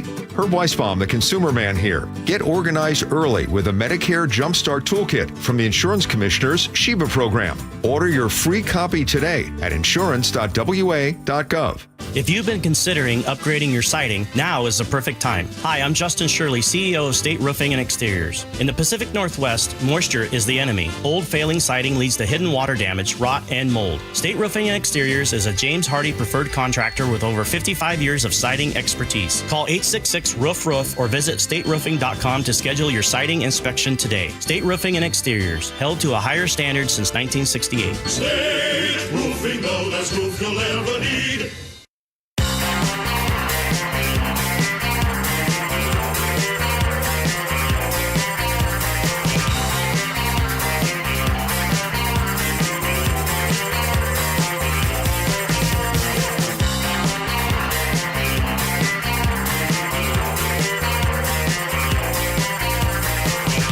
Welcome back to the show. We got a lot of text messages today. Let's jump right in. Laura, go for it. Your nemesis wrote in again, Jake. Artur. Oh, is this Artur? Artur and Kent. Artur. He Now says- what? He says, Jake, I notice you always adjust your microphone so aggressively. You know what, Artur? I'm going to give you this one. I don't know why I do that. I feel like I'm taking hold of a wild stallion or something. You know what I mean? You've got important things to say and you want the city to hear them. I'm wrestling that beast to the ground and I'm trying to control it, which is what I feel like it needs to happen if you want to run a good show. So you have noticed correctly. Thank you. All right, on Trump sending troops to Portland, 206 says, watching the news, it seems to me like Trump probably should send some troops to North Carolina, to Michigan, Texas, Utah. Okay, thank you, 206. We'll start a list. Mike in Portland says, out of curiosity, I wandered down to the ice facility at the South Waterfront this morning. the supposed war-ravaged epicenter. I saw one sad dude at a beach chair yelling into a megaphone like he was auditioning for World's Loneliest DJ, and a few old signs stapled to the telephone poles. Some were quite funny. That's it. Honestly, calling in the National Guard for this would be like bringing in a SWAT team to break up a lemonade stand. Mike in Portland, your point is well taken, but I will say this. Most of these things are happening in the dark of night, which is when the scoundrels come out. It's not happening in daylight. Most of it is after dark. So I'd be interested if you saw the same thing. Please go back down there tonight in the dark of night, and I want you to give us another update tomorrow. Thank you, Mike. Hypothetically. Debbie in the 206 says this is costing us $1 million per day in one location. Why don't they just give that money to states to hire more police? Do something useful besides providing extremely expensive security guards for a few blocks of a city. I saw in the news that the National Guard in D.C. is doing yard work for the city to keep busy. Actual footage of guardsmen in camo and gear raking leaves. Now they are $1 million a day yard service. So, Debbie, I will say this again. D.C. and Oregon, two totally different situations. But this is not a money problem with Portland. This was a Portland governance problem. It's a failure to do their jobs. I couldn't agree with you more. Ample police in Portland to take care of this issue. In fact, with the threat of federal troops coming in, they actually went in and made arrests the other day, finally being forced to do their job. So maybe that's enough. Maybe just the threat of troops coming in is enough for Portland to their mayor to send troops or police in to actually do what they are paying them to do. And hopefully we'll see that. RB in the 360 says, trying to bar someone from entering or exiting a building somewhere is definitely a siege. Doug in Mount Vernon, the Portland mayor should move the homeless to the ICE facility so that the Homeland Security and National Guard help with the homeless problem. And then he says, parentheses, sarcasm. Thank you, Doug. Okay. Parentheses, good idea. I think it's actually not a horrible bad idea. On Shaun Alexander's 14th baby on the way, Janelle says, I had 6 kids under 10 years old at one point. Big pots of food and 8 loads of laundry every day. Yikes. 4 boys under 5 was a handful, but I loved every minute. I was 23 on the first birth and 33 on the last one. Being young is the only way a mom can keep up. 14 is a lot of love and laundry. Yeah, anybody who has a lot of kids understands the laundry aspect. It's insane. I don't know how they're keeping up. I'm hoping because he's a former superstar athlete, they have plenty of money for some laundry help. Yeah, and some help in general. If I had enough money, I would literally hire somebody just to come in once a week to do laundry at my house. Really? To take that off my wife's plate. What kind of budget are you looking at? Because I got a guy. You got a laundry guy? I got a guy. All right, you're looking at him. I love doing laundry. I love doing laundry. It's weird. All right, last one, Spike. On Giant Pumpkins, Galen says, hey, gentlemen, if you're worried about the pumpkins rotting, just have the kids paint or draw faces on them for now. And then in 2 weeks, I don't carve those faces. That have a blast doing so. You know what? People use speech to text a lot, and maybe I didn't edit this one correctly. I'm That's sorry. all right. He loves the show. That's the only important thing. He says, loves the show, longtime listener. We love you too. Thank you, Galen. Thanks, Galen. Have a great day, everyone. John Curley's coming up next. We'll see you guys back here tomorrow. Bye-bye.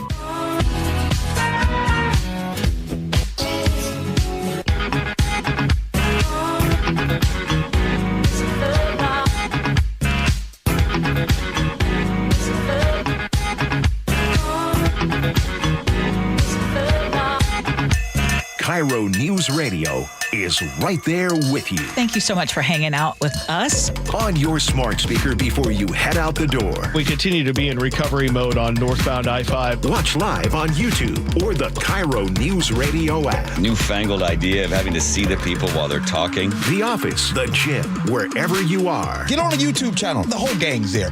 KIRO News Radio. 97.3 FM, powered by MyNorthwest.com. Hey, this is Jake Skorheim. You know what's stressful? A leaky roof. That's why Valentine Roofing offers a leak stop guarantee. They'll stop the leak for free until your brand new Valentine roof can be safely installed. No stress, no mess, no more buckets in your living room. And with 0 down financing for most projects, you can get the work done now and pay over time. So choose the Valentine experience. Seamless communication, meticulous cleanup, extra mile service, and every new roof backed by a lifetime warranty. Call 206 Roofing and get your free estimate today. That's 206 Roofing. Jason Rance here with our local tax expert and advocate Greg Nunn from None Better Tax Resolution. So you and I have talked before about the folks who think they can do this themselves. And again, I imagine there are a lot of people who are saying, well, new administration, fewer staff members, now I truly can get it done. Really, in this situation, I do feel really bad for the taxpayer because here you're getting a notice. You call the IRS, you're going to be on hold for 45 minutes to an hour. And so getting through is going to be more difficult. And when you do get through, you're going to be talking to people that are not as well trained as they have been in the past. Which makes it even easier for them to take advantage, even if it's not intended, against the person who owes taxes. I've heard it said that they just will make up something because they want to respond to the taxpayer. And people are going to get some really bad information and they're not going to know. If you're having trouble with the IRS, call Greg Nunn. None Better Tax Resolution, 425-947-1967, or Google NUNN. None Better Tax Resolution. Bonneville International radio station contests are open to participants 18 years of age or older that are residents of Washington State unless otherwise specified. Employees or agents of the station, Bonneville International Corporation, other area radio stations, or any entity associated with the contest are not eligible to win unless the station otherwise specifies at its own discretion. Persons who have won in the last 60 days from a station contest or event may not be eligible. Full general contest rules are available on mynorthwest.com or in person at the station during regular business hours. The team that gave me back my full head of hair, Advanced Hair, is once again the winner of the 425 Business of the Year. Dr. Perungo and his world-class team begin regrowing your own natural hair the very next day. And Advanced Hair guarantees your new hair will grow, just like they did for me. Find out why Advanced Hair is the best of the best. With your free consultation, you'll receive $250 off and 250 free hair grafts. 425-449-8185 or advancedhair.com. Comcast Business can help turn your small business into a connected, secure, modern business. It's how restaurants become reliably up and running neighborhood favorites. How healthcare offices become the data-protecting caregivers that we all depend on. And how wealth management firms become cyber-securing guardians of your information. With reliable connectivity, enhanced cybersecurity, and Wi-Fi backup, your business can stay connected and get threat-ready with Comcast Business. Powering possibilities. Now through November 16th, new Comcast Business customers can get started with 150 megabit internet plus security for $59.99 a month for 12 months with a 2-year agreement. Plus, ask how to get a $500 prepaid card on a qualifying gig package. Call today. Restrictions apply. Requires enrollment in paperless billing and auto pay with bank account. Early termination fee applies. Equipment, taxes, and fees extra. If you use carpool or toll lanes along SR 167, some things are about to change, and some things aren't. If you ride without a Good To Go account, you'll receive a bill in the mail. That is a change. Having Good To Go means it'll cost less than pay by mail. Not a change. Carpoolers will need a Flex Pass set to HOV mode to ride free. That's a change. A Good To Go pass saves you $2 on every toll. No change. Learn more at goodtogo167.com. Free Flex Passes while supplies last. Your best source for local news, KIRO Newsradio.